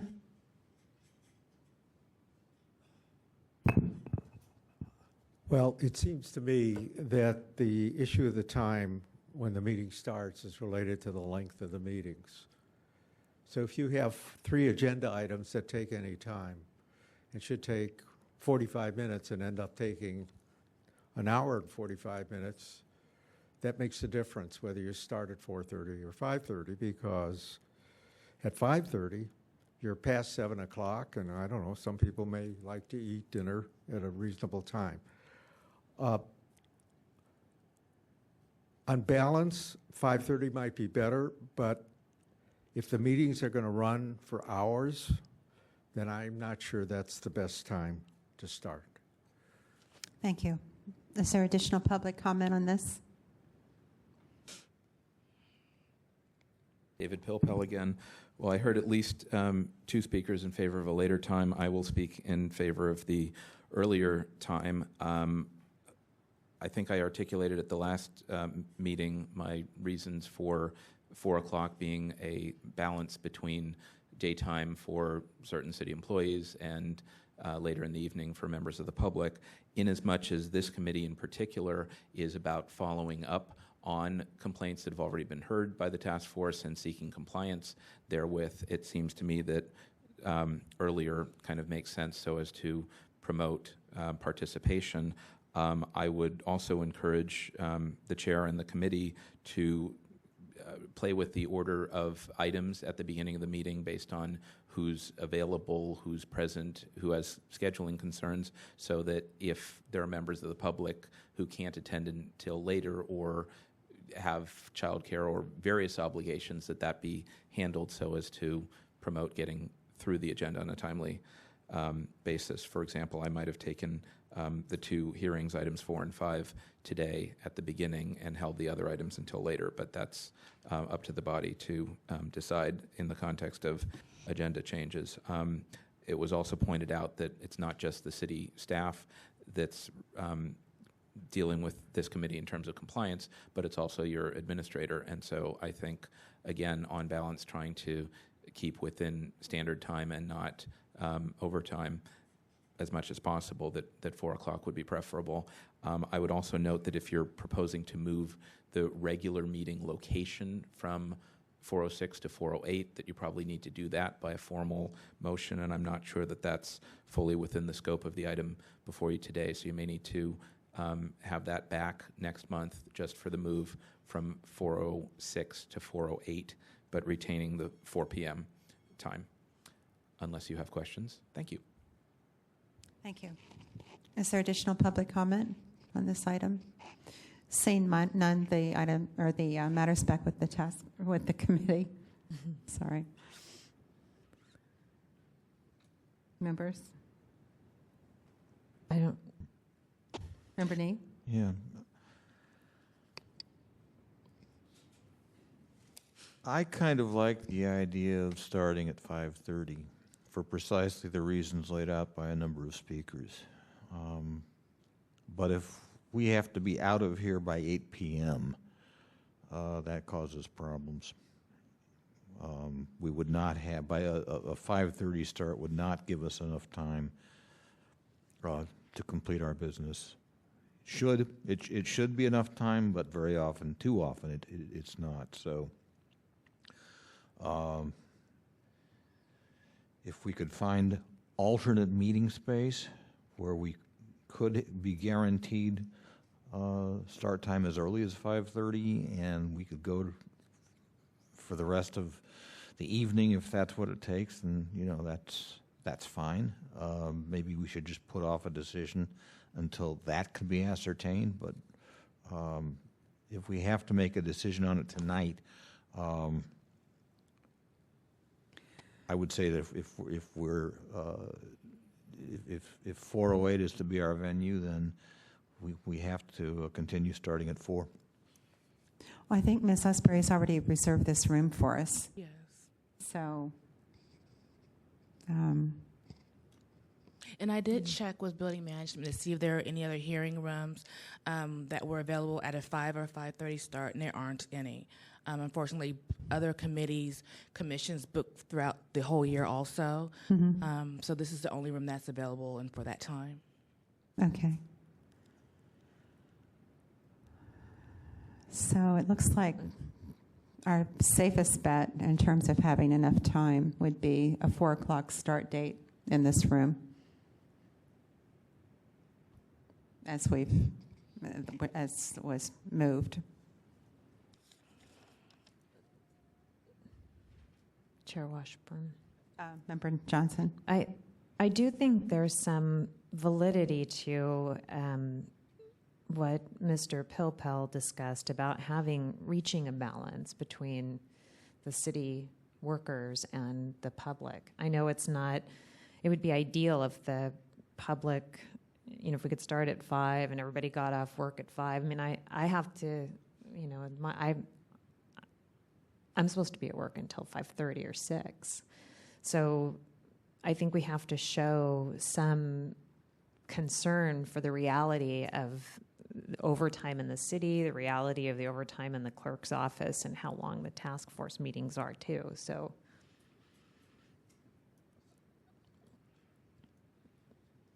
Do you have a? No, I'm just saying that I just wanted to mention that for me, it's not just that it's the time of the room, that there's some, there's some concern about the time that the clerk spends in overtime and, people being available, the city workers too, to show some flexibility for both. We're here for both. We're here to negotiate information between both of those parties. Right. So I just wanted to put Yeah, that out there too. it's difficult to reach a balance, and historically we've met at 4 o'clock in the other room. The task force meets at 4 o'clock. We all know that when we come on board and adjust our work schedules accordingly, it doesn't always work out. But I think it's time to move on. And so, Ms. Osprey, would you call the roll, please? Is there a motion? But there's no motion. I thought there was a motion. I didn't You make didn't one. make the motion? No. Sorry. So since we don't have to change it, then we don't. We I don't think need a motion. We don't need a motion. We'll just. Is that correct? Yeah. Is this unanimous? I'm sorry, if it's unanimous that it'll remain at 4 o'clock? No, we don't Okay. need a motion, right? Sorry. Okay. Would you call the next item on the agenda, please? Item number 5, file number 11087, hearing on complaint filed by Lars Nyman against Frank Lee, Department of Public Works, for allegedly violating the public information and public records provision on the Sunshine Ordinance. The complainant has 5 minutes. I appreciate your patience this afternoon. Yeah, good evening. I really hope this is not going to be a rehearing of this matter. But let me give you a brief history of the case. On October 6th, I filed my original request with DPW. On October 20th, I filed a complaint with the task force. January 3rd, there was a hearing in this room in which there was an order of determination that was adopted that evening that found DPW in violation of the Sunshine Ordinance. So the order of determination says that DPW shall research the existence of public records and information related to the initial approval or authorization of both the project itself and the initial budget for the project. DPW shall release the requested records within 5 business days of the issuance of this order of determination. And DPW shall appear before the Compliance Amendments Committee on Tuesday, March 20th, 2012 at 4 p.m. in this room. I don't know if DPW has researched the existence of any records, but they certainly has not released any records within 5 business days of the issuance of that order of determination. I have received no communication from DPW in this matter since that hearing on January 3rd. So I think it's fairly obvious that DPW is in a violation of that order of determination, and I hope you find so. Thank you. Is there anyone here to offer facts and evidence in support of complainant? Okay, seeing none. The respondent, would you come forward? You have 5 minutes.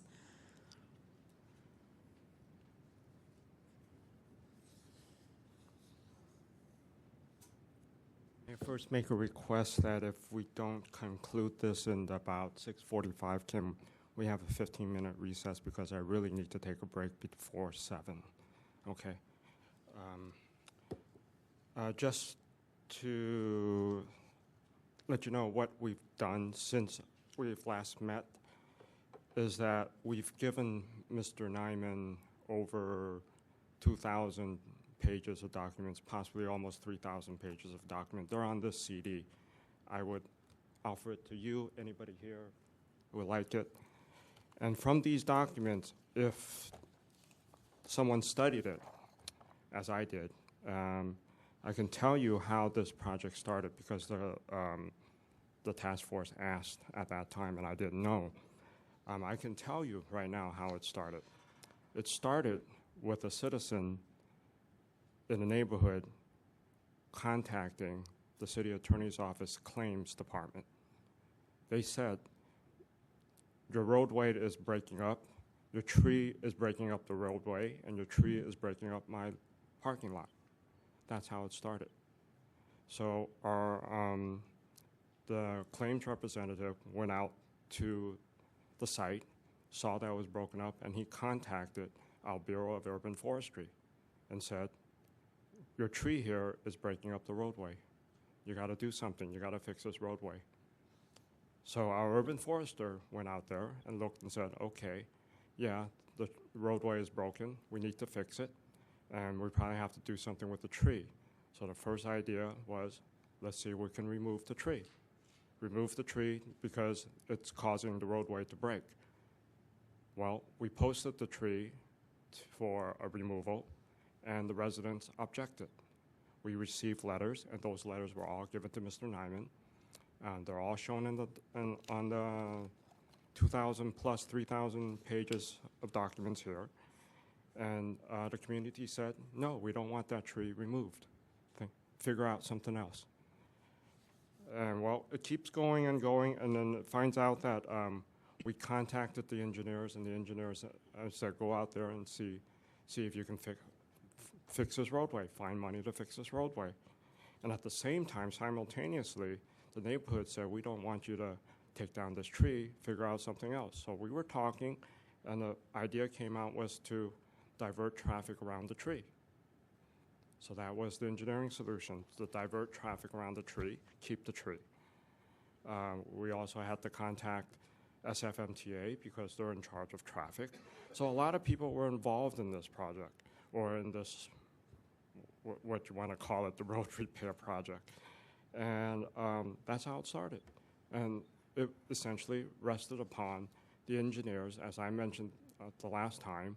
Ramon Kong, being the project manager, being the program manager, was tasked to find money to fix the roadway, and he did. And that's how it was. And it's all in these documents. So if there's something else that Mr. Nyman wants, or if there's some reason behind him wanting something, I would like the task force to help us extract that from him, so we know what he's looking for. Right now, he made further requests for all documents, and if you look through these documents here, you're going to see a lot of names in here. I mean, I can keep going on and on and on and finding more and more stuff, but these are the basic ones. These are from the major players that he asked for. Ramon Kong's emails here, the engineers that did the estimates is in here, the Director of Public Works emails are in here, Urban Forestry emails are in here. Who else? God,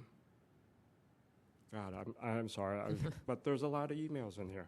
So if there's something, that's right, Ramon Kong supervisor is in here.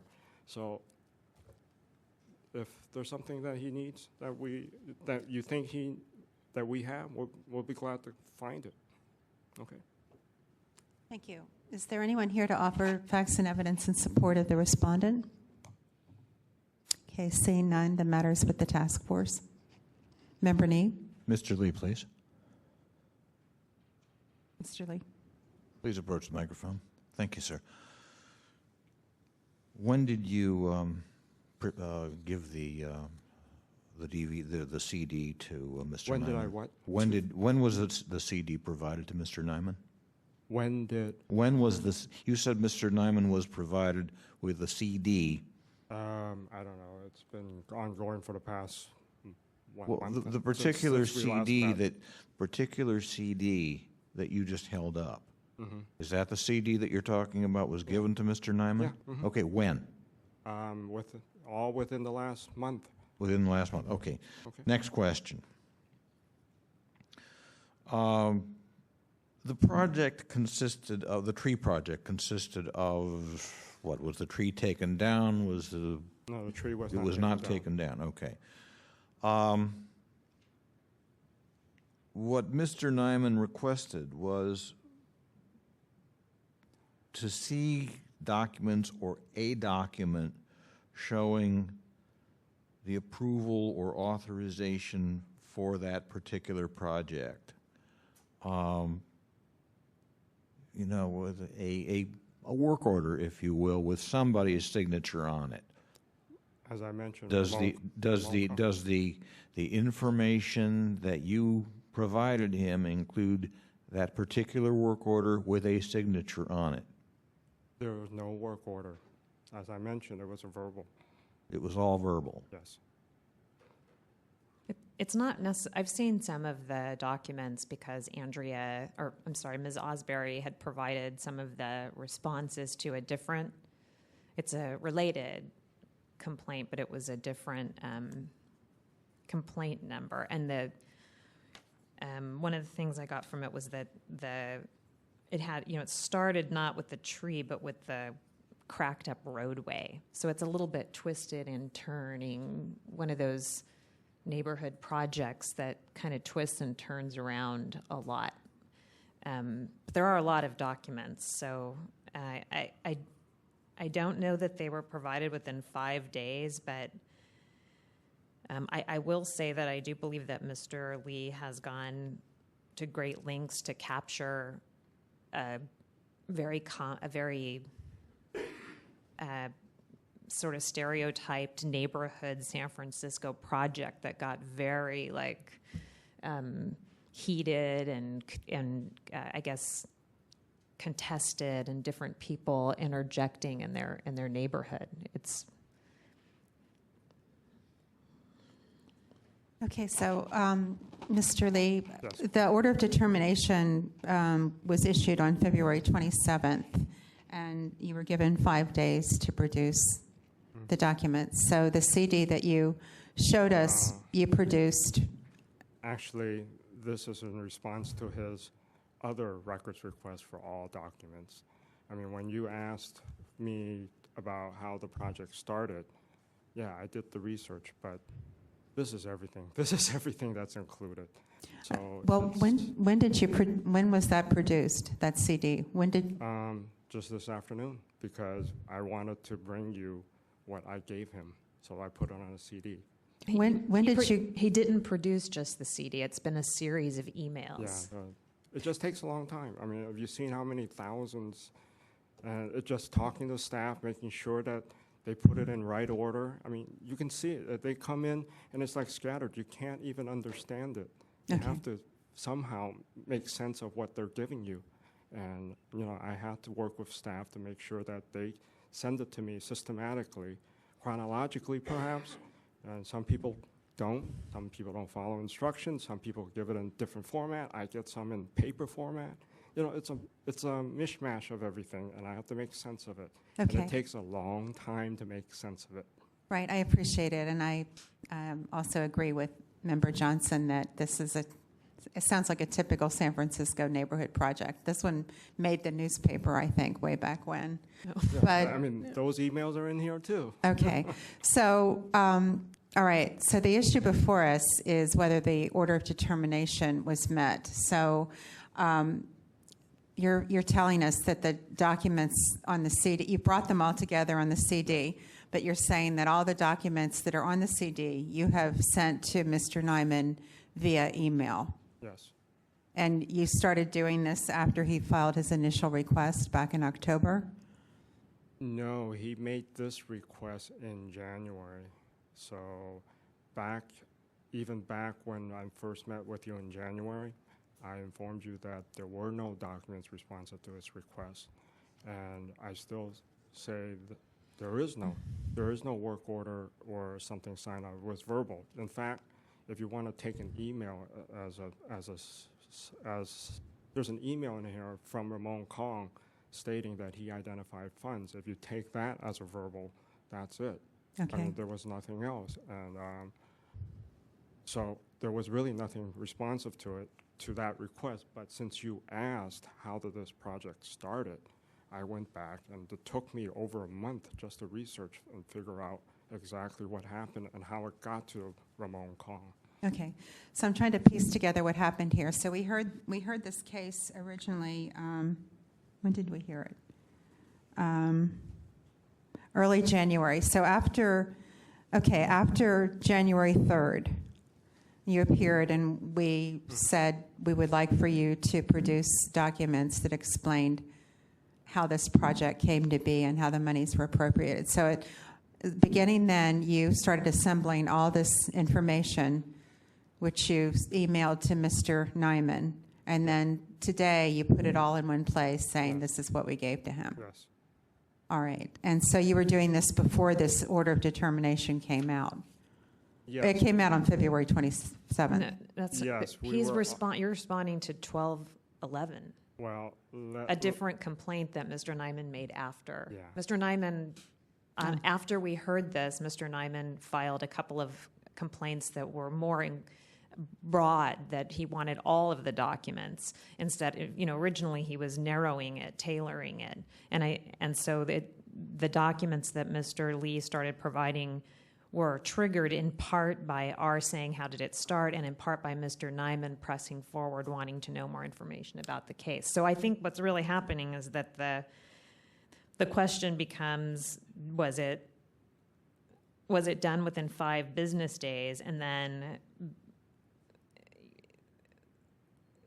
it's so voluminous, could it have been done in 5 business days? Is that of great relevance? How does the complainant feel about the documents that he's received, and how does the committee feel about that it didn't happen within specifically 5 business days? Okay, I think we need to talk to Mr. Nyman. Yeah, I mean, exactly as the member says, after the hearing in which the order of determination was adopted, I filed 2 additional requests from the DPW. So what he's saying here has nothing to do with case 11087, which is in front of us today. The order of determination has nothing to do with that. He's just muddling up the water here. That addition, he's told you that that CD was given to me within the last month. That is an outrageous lie. I have never received that CD. Later on, he said that he burned it today. I have received no communication from DPW in this matter since the order of determination was adopted on January 3rd. I did file 2 additional public records requests from DPW, both which they have failed, and they're violating the Sunshine Ordinance on those as well. And in one of those, 12011, DPW has started providing me with some records via email that probably the member has seen. But that has nothing to do with this matter. This matter is, my original request was very simple, and I know for sure the response to that matter, and it's not going to be 3,000 pages. The request was to provide the documents that authorized the project itself and the documents that authorized the budget for that. And that's not going to be 3,000 pages. Okay. That's very, very simple. So this muddling of, how the project got started, the road was cracked and all that stuff, it has nothing to do with this. They were ordered to research and provide the documents within 5 days that authorized the project and authorized the budget, and they haven't done so. Mm-hmm.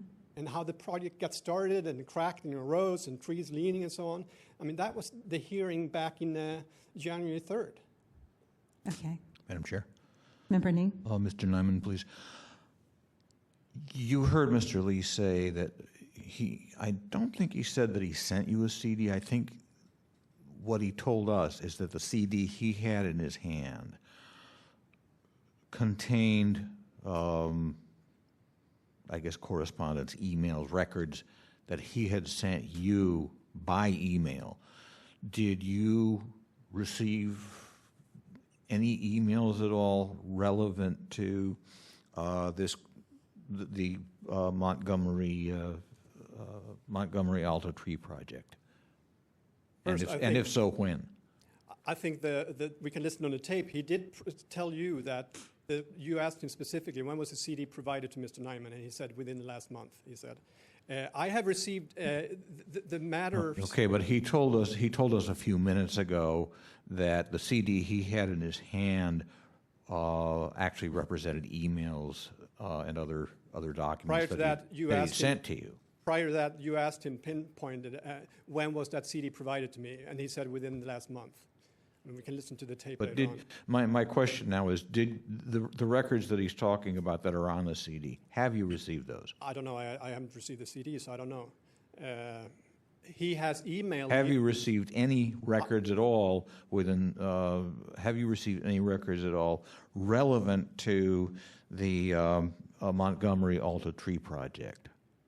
My subsequent 2 requests of DPW is about the same project. And the matter that they have provided me records in 12011 is about the same project, and that's what I have received emails from Mr. Lee about. I have received no emails, no records about this matter at 11087, nothing. Thank you.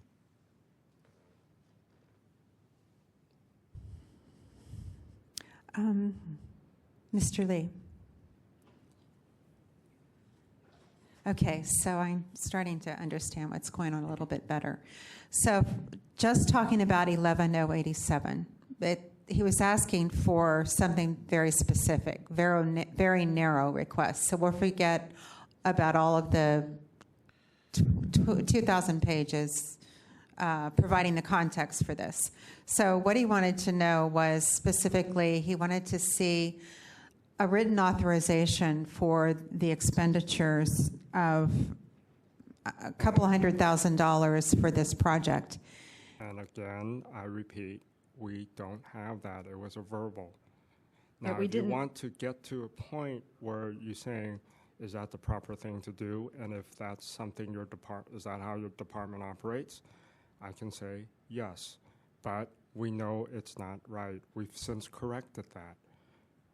But we didn't want to, we were welcoming Mr. Nyman to come discuss this with us, but he didn't want to come discuss it with us.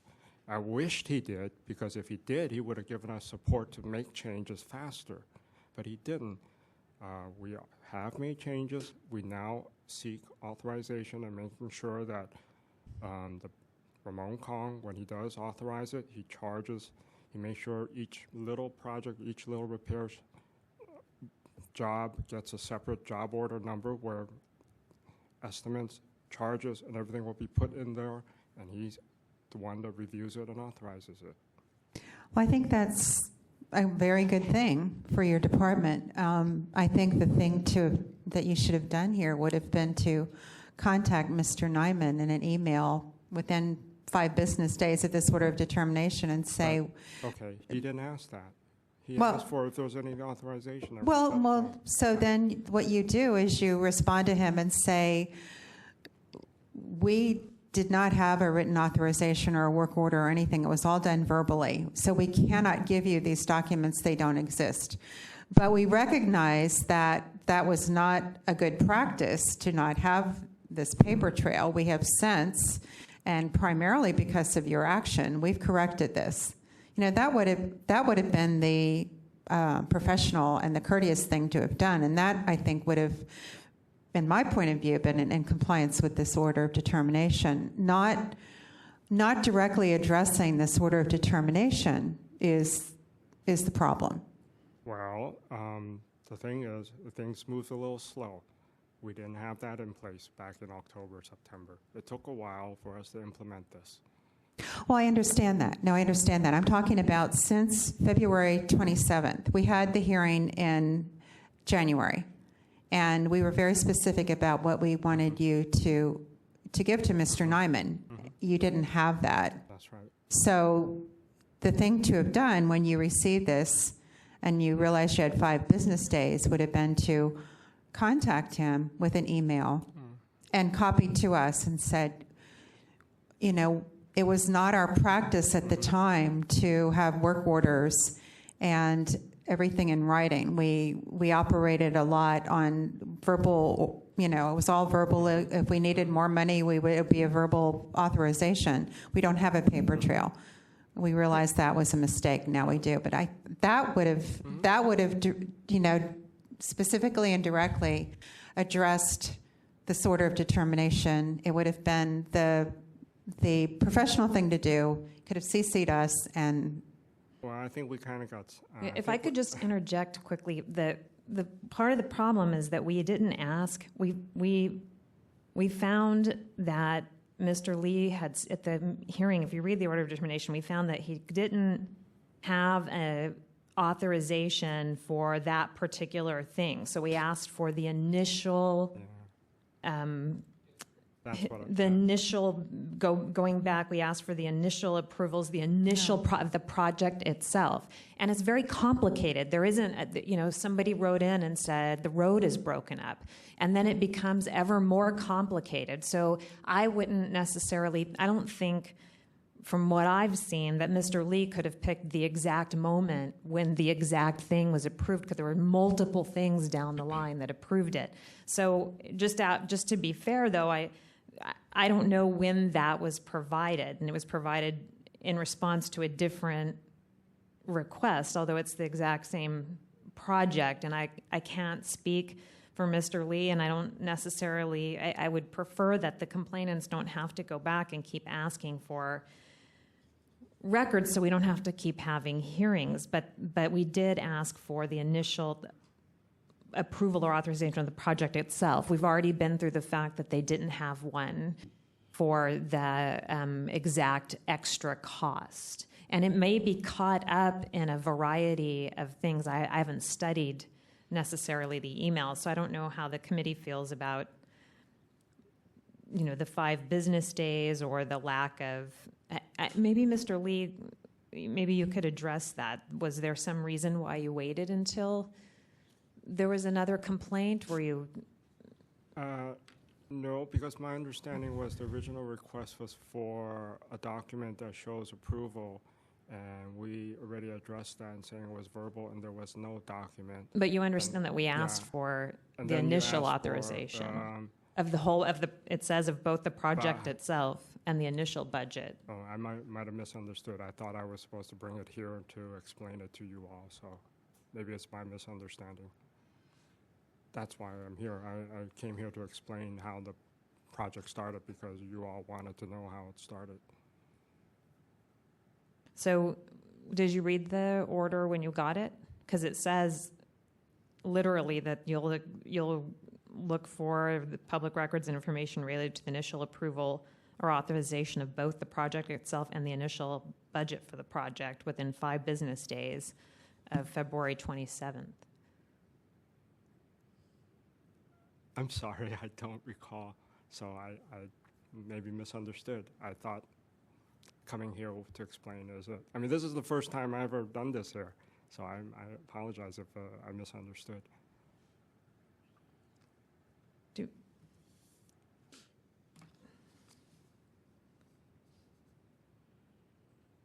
So Mr.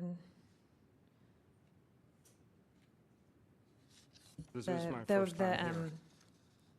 The 1211 complaint was received on February 16th.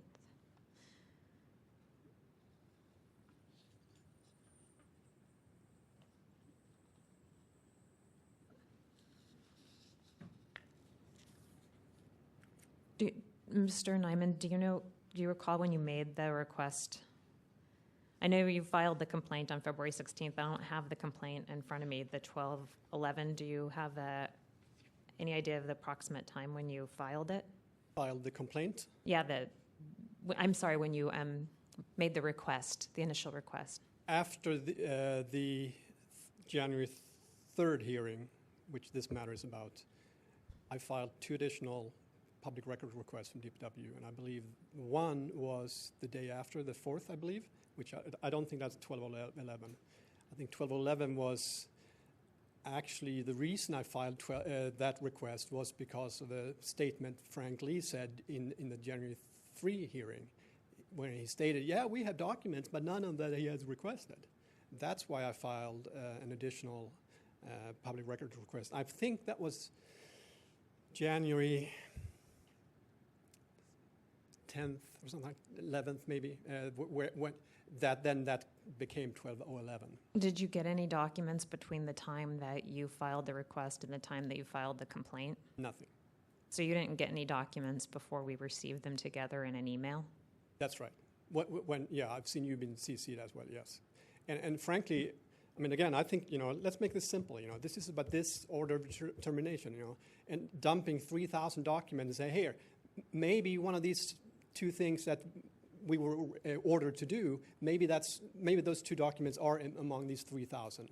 I don't think that's not how you do things. You know, they were ordered to produce certain things, and either they produce them or they need to tell us then there are no such things.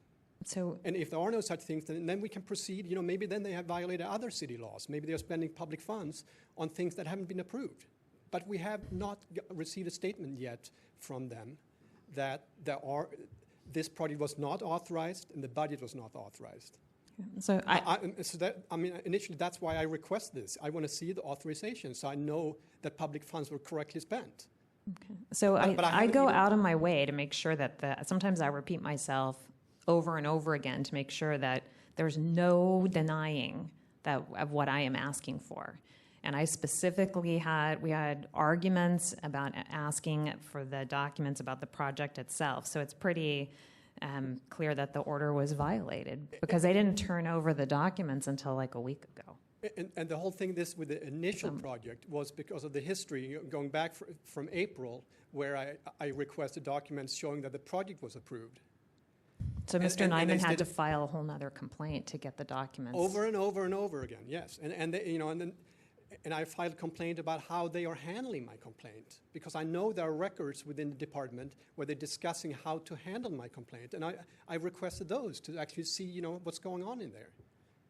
And then they are narrowing the requests and they're reinterpreting the requests and so on. So finally I had to file a broad complaint, but I don't think it's fair to take, you know, the response to that broad complaint, which is 12011, you know, and then somehow try to say, oh, you look, yeah, maybe that satisfies this order of determination.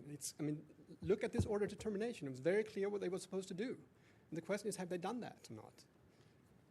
I have not received anything in 1187 since January 3rd, nothing. Sorry that I'm getting upset. No, I but understand. Okay. Do you want to do the rebuttals? Or? Yeah, I'd like to. Mr. Lee, you have 3 minutes for a rebuttal. I don't know what else to rebut. We've done a lot of research for Mr. Nyman. We've done a lot of research for the controller office because we got a whistleblower complaint on this too. And we did a lot of research in the past month and a half, or what is it now, March, 2 months, January, February. We can keep going, we can keep looking, but if there is something specific that Mr. Nyman wants to know and he doesn't want to talk directly with us and rather do it through you, I'd like your help to narrow his request down so we know how we can respond to it properly. Tell you that, yes, we probably could have done better on the project.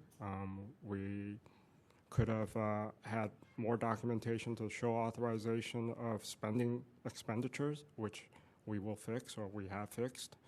But if there's anything else, let me know. Thank you. Mr. Nyman? By the way, this was the first time tonight that I heard that they had, I don't know how he put it, but that he acknowledged that they are using procedures that are maybe not right, and we have changed them and so on. I never heard that before. And again, you know, they had 5 business days to produce things or say that we cannot produce these things because these documents do not exist. We do not have such documents, and we realize now that our procedures are incorrect. I hadn't heard that before until tonight. And he keeps offering a meeting, and the same thing as with the previous matter here. I'm not interested in meeting with them. I'm interested in public records to show how they do business with our public funds. And I believe, you know, there are rules and laws about how public funds are spent and what they need to go through in order to spend those public funds. There needs to be public hearings and neighborhood input and so on. I don't know if that has been followed. They claim that initially they authorized, although I haven't seen such authorization, $4,000 for a tree support. But when I requested to see how much money they spent, then they said, well, it was $37,000. Well, where's the authorization and approval of that? Well, we don't have any. Well, who came up with the drawing of that? Who approved that? I mean, who manufactured it? You know, maybe that's illegal. I don't know. Show us documents. Nothing. Well, we can meet and talk about it. I mean, what is this thing about meeting? You know, I've asked for very specific documents. It's extremely clear. And any attempt to say that we don't understand what he wants, it's extremely simple and clear in my requests. And, you know, this is just, it's frankly, it's discouraging to hear how they are, how this department is wasting time and money. And now they are sending me public documents in 12011, and they are redacting information that is probably not correct either. You know, so they're probably going through page by page, sitting there and drawing a black rectangle, which they're probably not allowed to do if it's if it's an email from a department official. So I may have to request, you know, yet again, those same documents without those redactions to see what they are taking out. I mean, it's really ridiculous, you know. But let's focus on this order determination. Let's read that again, what it says. They shall research the existence of public records, and they shall release the requested records within 5 business days of the issuance of the order determination. They did not do that. Thank you. The matter's back with the committee. Member Neef, could I ask you a Member question Johnson? about in the past, how has the committee preferred to handle matters where some documents may have been turned over, but a whole nother complaint had to be filed, or at a minimum, it didn't happen within the 5 business days? Well, I don't think I've seen that before. we've found, my recollection is that when the order of determination was not met, that was sufficient grounds to refer to back to the full task force with a recommendation for referral to ethics. And I would certainly favor that course here. The problem, as I see it, is, okay, we refer it to ethics, and so what's ethics supposed to do? He asked for documents that don't exist. What's ethics supposed to do, particularly when the ordinance does not specify any kind of fines or penalties? And But this isn't documents that don't exist. Remember, this is not about the approval of those monies. We asked specifically for information related to the approval or authorization of the project itself. Right. Those exist. I've seen them. I have them. Okay. But he didn't get them until he filed a second complaint. So it's not within 5 business days. I don't think I've seen that before in my time on the task force. So I didn't know how you handled it. Okay.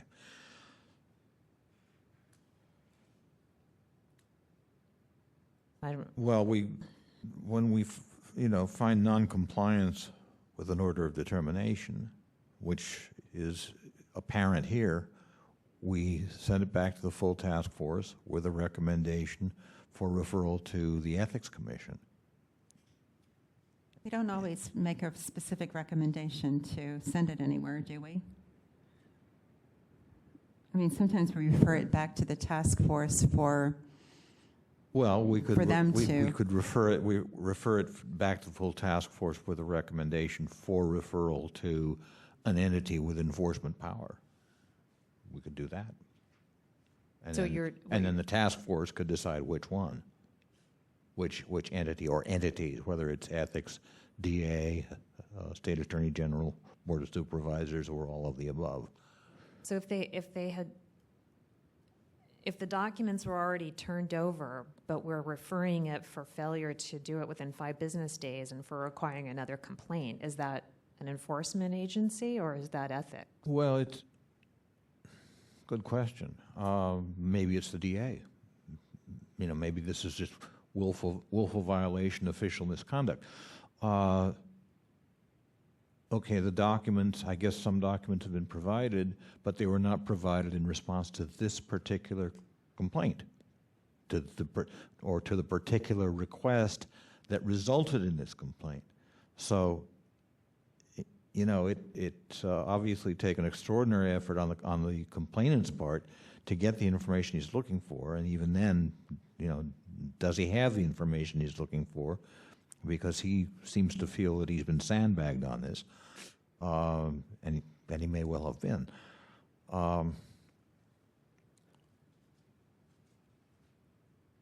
Mr. Nyman wanted to break before 7.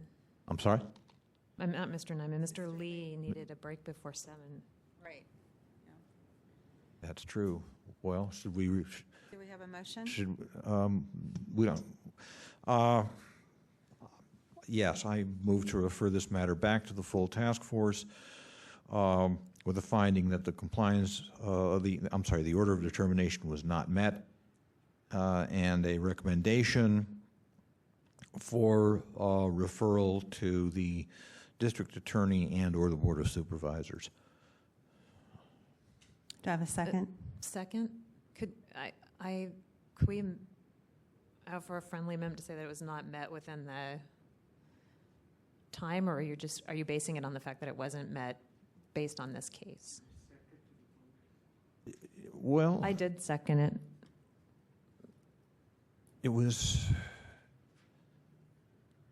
I'm just trying to make sure that I understand your motion. Is it to refer it because you're asking him to produce documents, or to refer it for failure to do anything until he filed another complaint? Well, so that's the order. The finding that the order of determination was not met. Period. okay.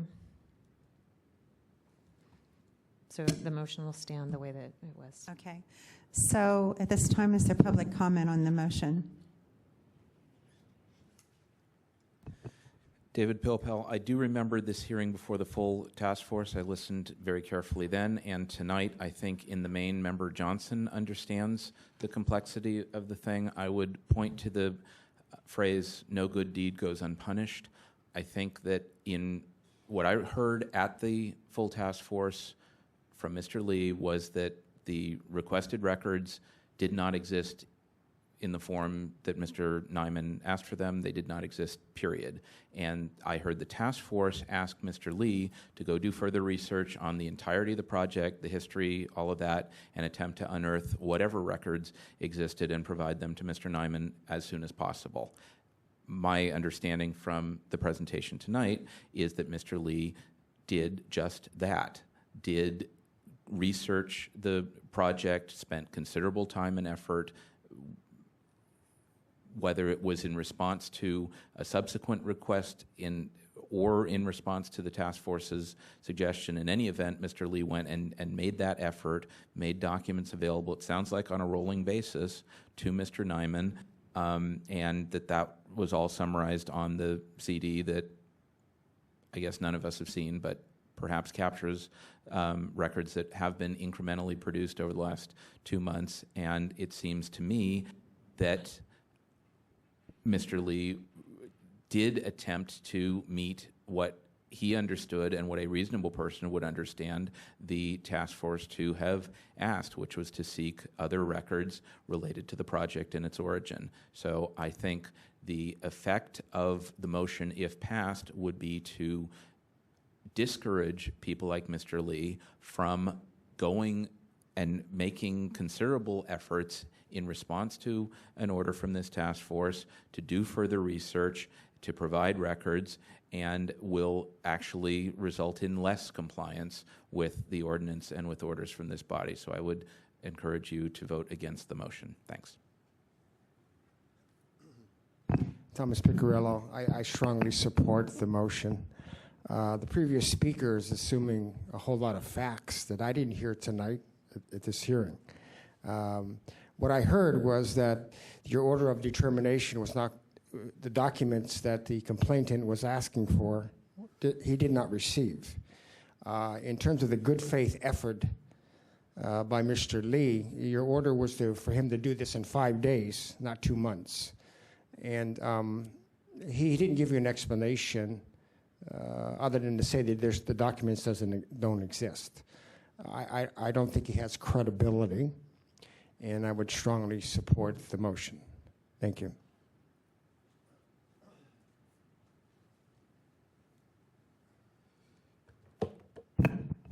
If I hadn't actually seen Mr. Lee, I would have thought that he was Mr. Song, saying, we did this $250,000 project, and we don't have anything in writing to show that it was authorized, how the money was spent, or who approved it. I guess the dog ate those records too, as well as the city attorneys. But more to the point, I have dealt with Mr. Lee probably 10 or 15 times with my records requests to DPW. And I can assure you that Mr. Lee does not himself go to the individual departments and get the records or look for the records or ask specific people if he can be told what those records are. Mr. Lee works on the principle that if he asks for the records and the department responds whenever, I mean the group responds whenever they do, he will take those records and hold them until, if it's a 10-day request, to the 9th day in the afternoon. So all of that tells me that there is a paper trail somewhere, because this department cannot function if it's spending $250,000 here and $250,000 there, and they don't have any records that showed who authorized it, who sent the trucks out, you know, how much was charged for that, who did the paving, all of that stuff. Those records exist. It's just that you run into the problem of we don't know what happened, we don't know where they are. So I would approve the motion. Thank you. Committee members, Ray Hartz, Director, San Francisco Open Government. As I've mentioned before, but I moved here in 1999, and I lived in Hawaii for 25 years. The first 9 years I was in the United States Navy and dealt with not only the Navy, but the Marine Corps, the Air Force, the Army, and so forth. And one of the things I learned after getting out of the Navy and then going to interact with federal, state, and local agencies in Hawaii was the fact that it was common. One common thing went through them all. The work's not done till the paperwork's done. And I hear Mr. Lee saying, well, we didn't have any paperwork, and we've gone back and fixed it, but I'm not clear on exactly what he's saying. Is he saying, well, we had no procedure in place to say the paperwork should be done, and we've now put in a procedure that says it should be done, or we had a procedure in place, we just weren't following it.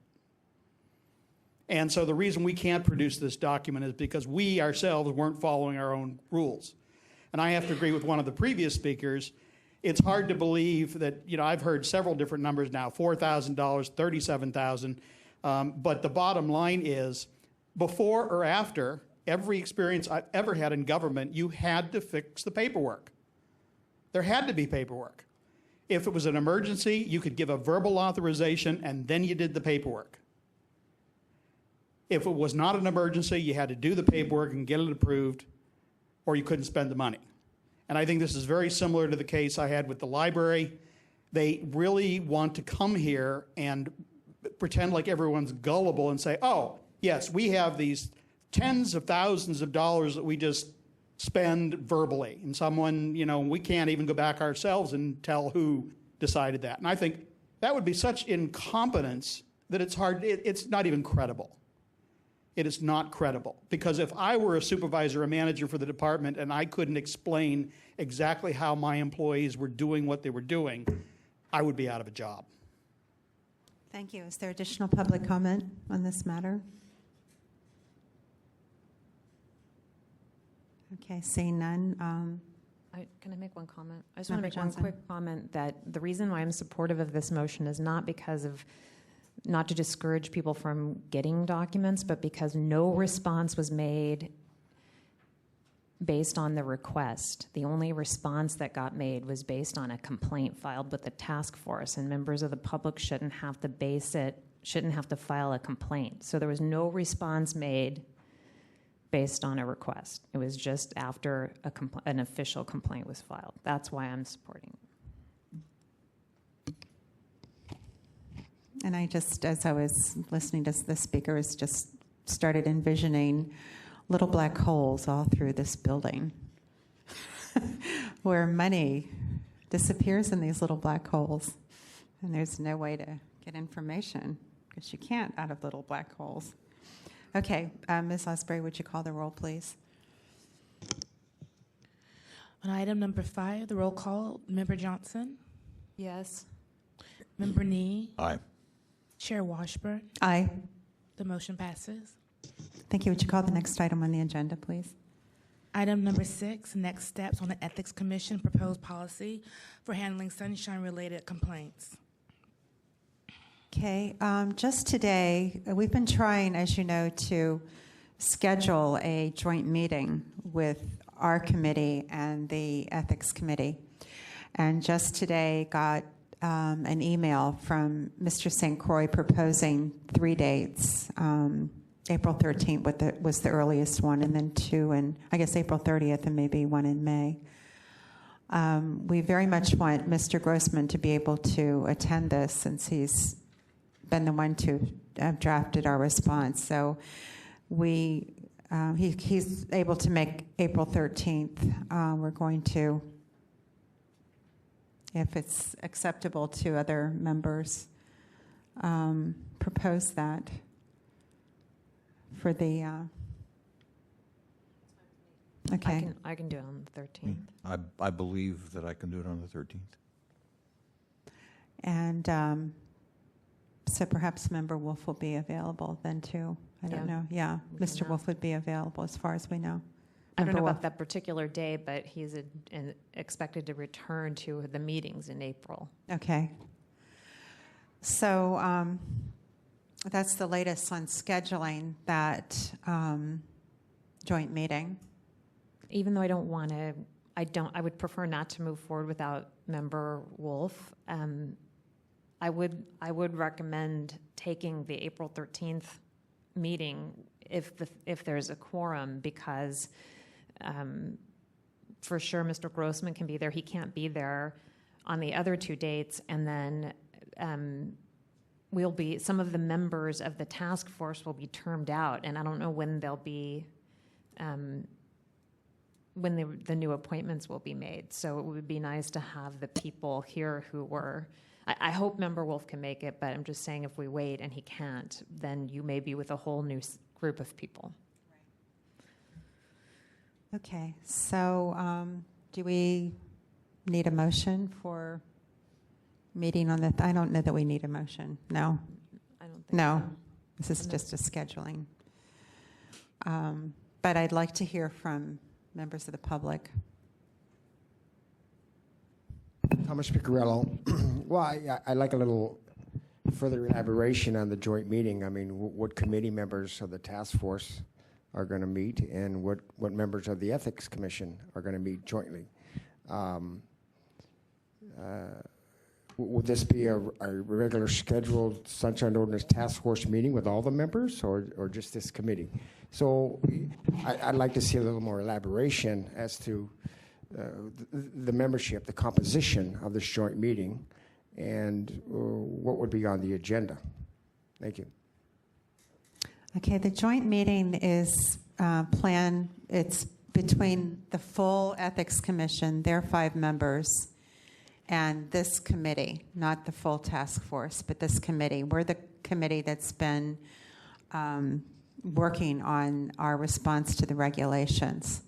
Other members could come, but we'll be the ones engaged with the commission. And Mr. Grossman has prepared a response, and if you could bring us up to date on, and the copy was in our packet of the latest iteration of this. If you would bring us up to date, please. No, the latest iteration was the one I sent to the members of the okay. committee last week, as you requested.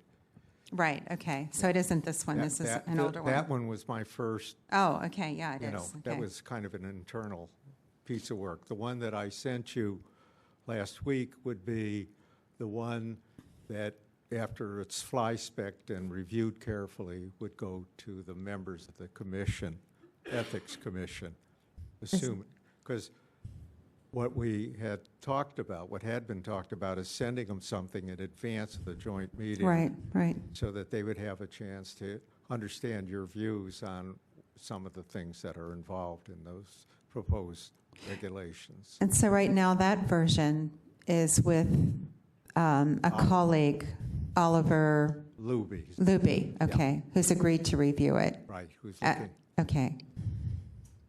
All right. So Mr. Grossman wanted another pair of legal eyes to review his memo. Will that be done in time enough for us to send it on the 13th? Okay. I mean, before the 13th, but you know what I mean. I just want to make sure it would be done in time enough to send it 10 to 7 days before the 13th. I'm pretty certain it would be done probably 10 days before the 13th so that it could be sent over and they could have a chance to look at it. Thanks. Okay, thank you.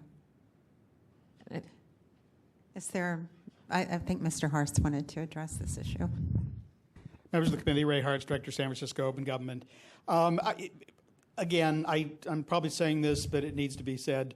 The Ethics Commission, by definition, doesn't like the Sunshine Ordinance and doesn't want to enforce it. The civil grand jury report, I think, makes that very clear.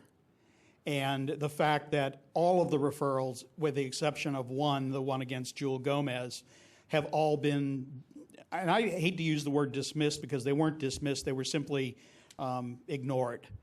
And they found one excuse or another to find every single one of them. And I feel that they have consistently shown the Sunshine Ordinance Task Force a certain level of disrespect in assuming that you're going to send things over which really don't deserve to be heard by them.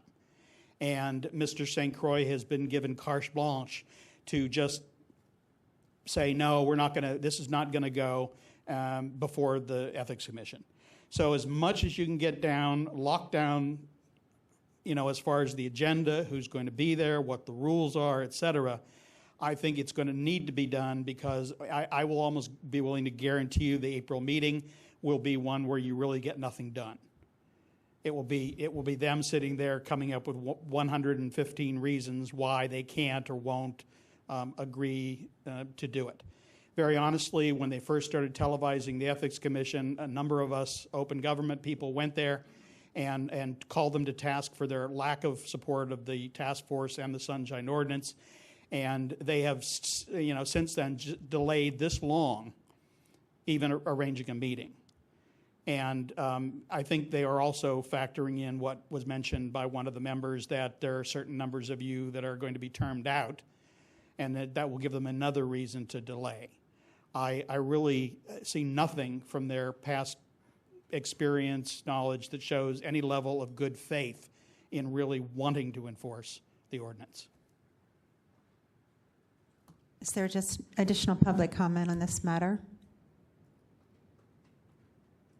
Members, any further discussion? We won't have another meeting before then of the committee unless we have a special meeting.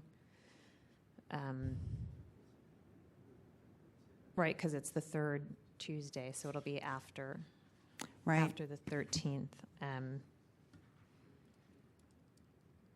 Would we want another meeting of our committee before this April 13th meeting? I'm wondering after Oliver Luby reviews to talk. Well, if we can muster a quorum for it, I'm all for it. I think it's a good idea. Yeah. I also wanted to say that the League of Women Voters is planning to be present and would like to receive some instruction on how to be helpful. This is one of their key items this year for advocacy. So maybe we could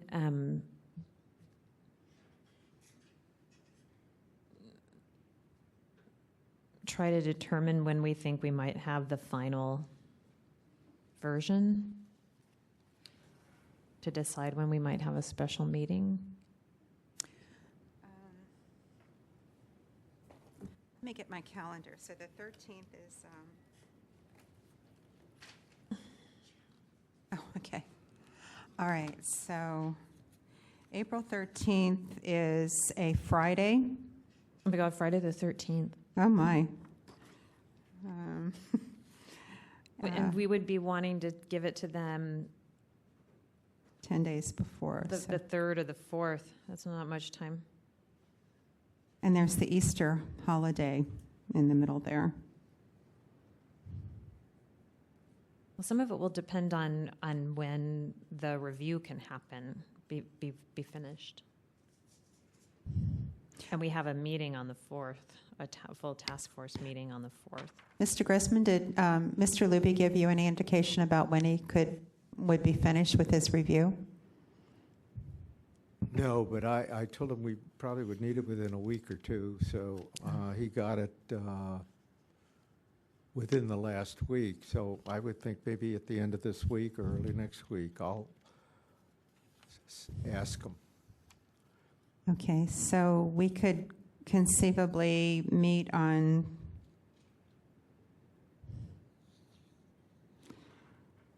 the, What have you got on the 4th of April? What is that? The full task force. How about the 1st of April? Then you have a perfect match, April Fool's Day. that's a plan. April 1st is a Sunday. Well, you could do it the early part of that week, Monday or Tuesday, if you wanted to. Or we could do it, what about Thursday the 29th?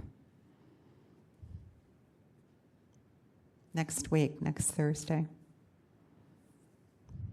In the morning?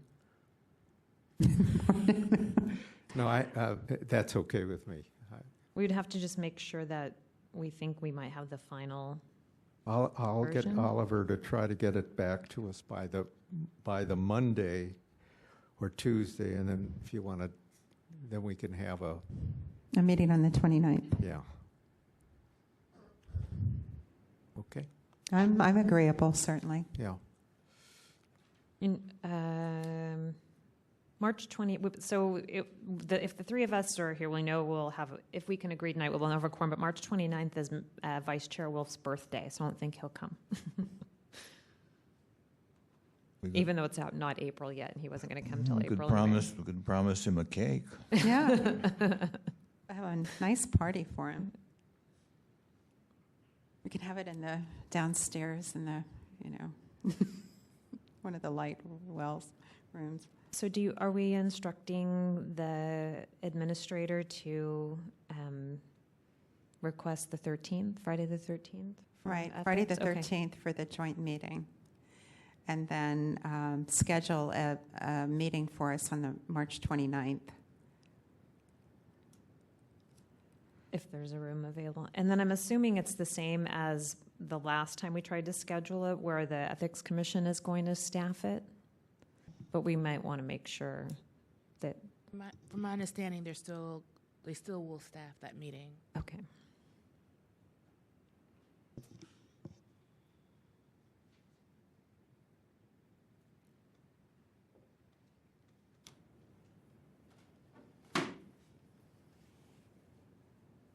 All right, then. And we have a plan. Moving along. Ms. Osbury, would you call the next item on the agenda? Item number 7, continued discussion on the proposed amendments to the Sunshine Ordinance. Madam Chair? Ms. Member Nee? If the committee will recall, at the last meeting, I agreed to take the most recent draft that we had, which came out last May, and send it to a couple of supervisors with a request to meet with them. I have done that.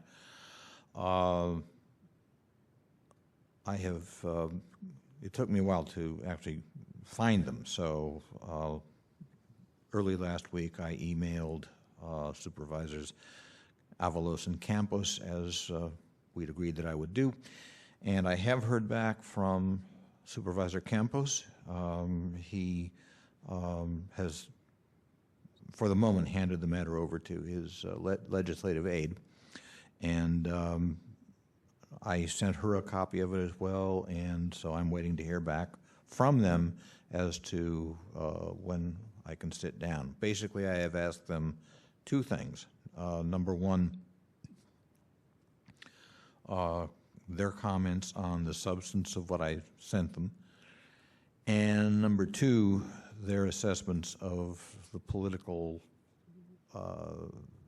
atmosphere in City Hall, how easy or difficult it might be to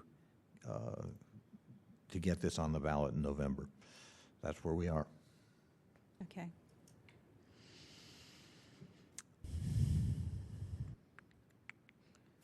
Member Johnson, do you have anything to add? I was looking for I don't have it with me, the deadline. I thought I brought that page. The deadline for placing it on the ballot is something like July something, right? It's different if it's the board, but the signatures are. Right. I'm sorry. I haven't looked at the timeline, so I really don't know. It might be in May or June, but I just don't recall. Okay.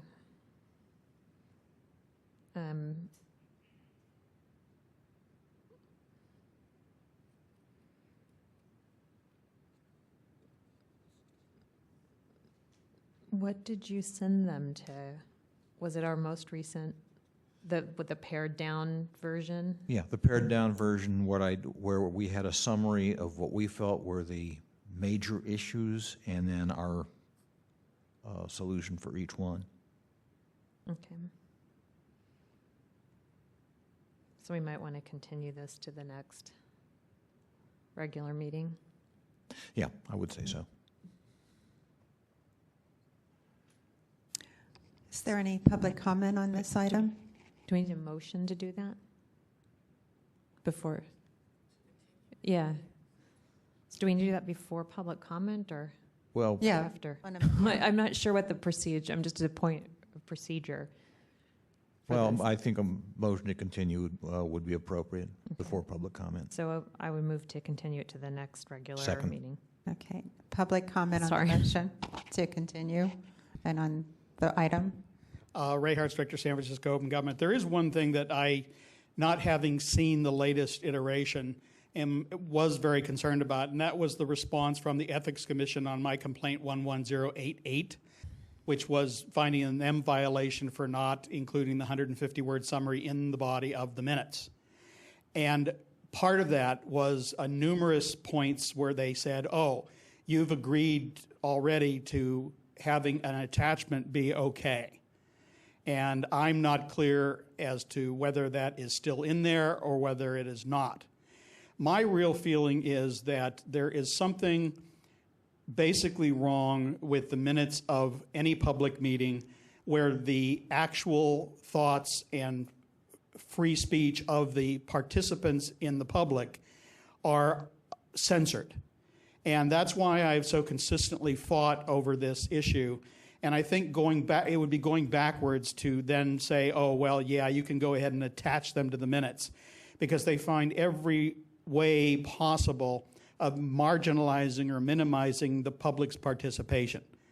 And in place, as I've said before, in every one of those cases, in the minutes, you are misrepresented in that the words you say and the thoughts you express are not presented fairly. They don't really reflect what you say. And I think the Sunshine Ordinance has, in this particular case, given an added level of protection to what the public participation is. If I don't like the way my thoughts and my ideas, or any citizen's ideas or thoughts, are represented by the secretary of a board or commission, I have one additional layer of protection. And that is, I can make my own summary, put it in, and get it in the minutes. And unfortunately, the reason I have chosen to fight this so long is I've repeatedly been misrepresented, mischaracterized, and sometimes outright lies have been told about what I said and what I meant. So I hope sincerely that appending thing is not still in the current version. Thomas Piccirillo. Although I appreciate the initiative brought by Member Nee to bring this matter to several of the supervisors, my recollection is I don't recall there being a consensus by either this committee or the full task force as what the draft amendments since May of last year would look like. Saying that, I would hope that any amendments that are being proposed would include that this task force have enforcement powers. Without enforcement powers, your work is less productive. Put it in a generous term. You need to have enforcement powers. It's true that the Ethics Commission can be criticized for not enforcing your orders of determination. But what I've learned is that actually the Ethics Commission has referred a dozen cases of your orders of determination to the district attorney's office. And the district attorney has not done anything on those matters. So it's not only the fault of the Ethics Commission for enforcing the orders of determination, but in order to achieve your goals that you're here for, you need enforcement powers. And hopefully the draft that was given to the two supervisors has enforcement powers of the task force. Thank you. Thank you. Is there any additional public comment? Seeing none, Ms. Hesbury, would you call the roll on this motion, please?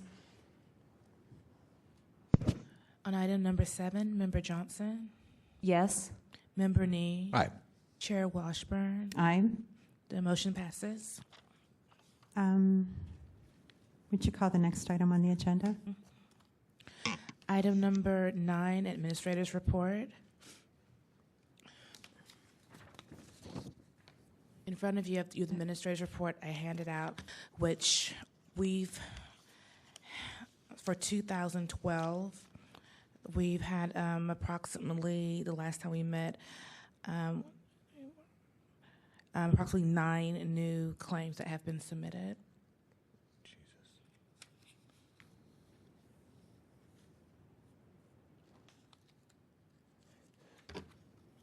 Madam Chair? Yes, Member Nee? Yeah, Madam Clerk, I'm just curious to know, when these complaints come before you, it's been the practice of the clerk's office to see if they could bring the two sides together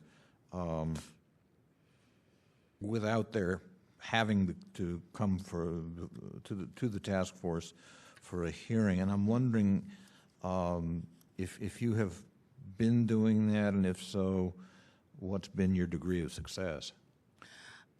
I do understand that I should be like a mediator, so we won't be backlogged as far as hearings coming before the Sunshine Ordinance Task Force.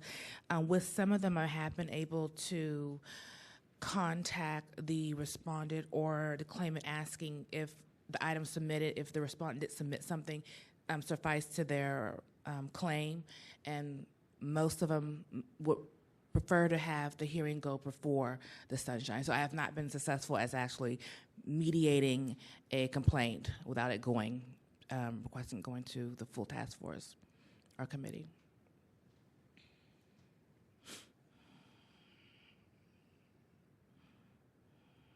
Are there any other comments on the administrator's report? Okay. Is there any public comment? Thomas Piccirillo. Although I appreciate all the data in the report, what I would like to see is some narrative from your administrator, making perhaps recommendations or suggestions as how the task force could work more efficiently. So I think that would be helpful to the task force members, that you give more of a narrative report rather than just a data log. In terms of your intervention before a matter goes before the task force, I'd like to understand how that process works before I would be in favor of that, with all due respect. Perhaps complainants or respondents might not be getting the correct information as to the Sunshine Ordinance Task Force and its provisions. Thank you.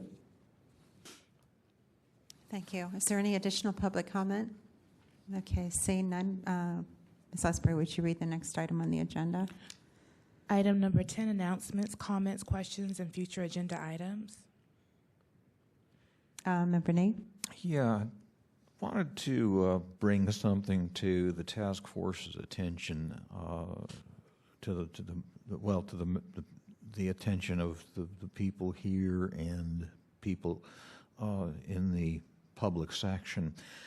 This isn't on task force business directly, but there is a bill before the California legislature that I think merits our support as individuals. It's Assembly Bill 1648. It's called the California Disclosure Act. And what it would do is require that political campaigns list their the major contributors, their major funders on their advertisements and on their websites. And there was a similar bill. Actually, the first bill was not as strong. It was 1148, Assembly Bill 1148, and that was defeated. Even though it had a majority, there's a 2/3 requirement in each legislative chamber, both the Assembly and the Senate. So it fell 1 or 2 votes shy in the Assembly and died. So it's been brought back by the same principal author, Julia Brownlee. And again, I think it's good legislation. I think that transparency and accountability in the political arena, in the political process, is very much a component of transparency and accountability in government. So that's why I recommend supporting it on an individual basis. Thank you. Member Johnson? Not to prolong it, but there's only one person here, but Chair Washburn and I had the opportunity to sit with the mayor of Alameda, Marie Gilmore, and I wanted to make sure that we all knew that the Alameda, at the awards ceremony for the Society of Professional Journalists, and they, on February 1st in Alameda, initiated a sunshine ordinance, a city sunshine ordinance. She was pretty excited about it. There is, as a matter of fact, there is a sunshine ordinance on this November's ballot in Berkeley, and the city hall over there is doing its best to sabotage it. They are. And then the other thing is, I was interviewed today by a journalist about a report that came out. I cannot right now think of the title of the report, but it gave letter grades to every state about various political and open government issues. And in California, it's about 11 different topics. I think statewatch.com it's on. Anyway, California and New York. California got a D- in public records, and it was a lot. It did a lot better on the fact that we have a lot of good open government laws and public record laws, but the majority of the low grade came from a lack of enforcement, and this is statewide. And there was, I think, Peter Scheer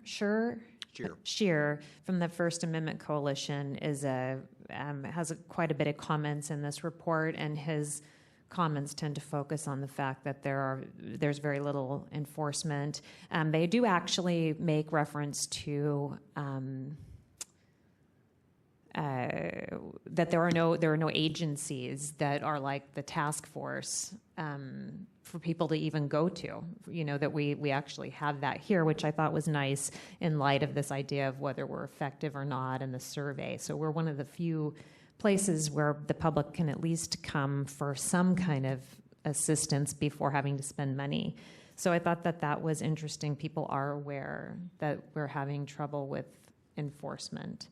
So you might want to look for that. And I know that member Manet has an interest in it too, so we could ask her more about it if we have time. And I think that's it. Thank you. Is there anything else? Any public comment? No? Okay. I'd like to hear a motion to adjourn. So move. Second. Without objection. Thank you.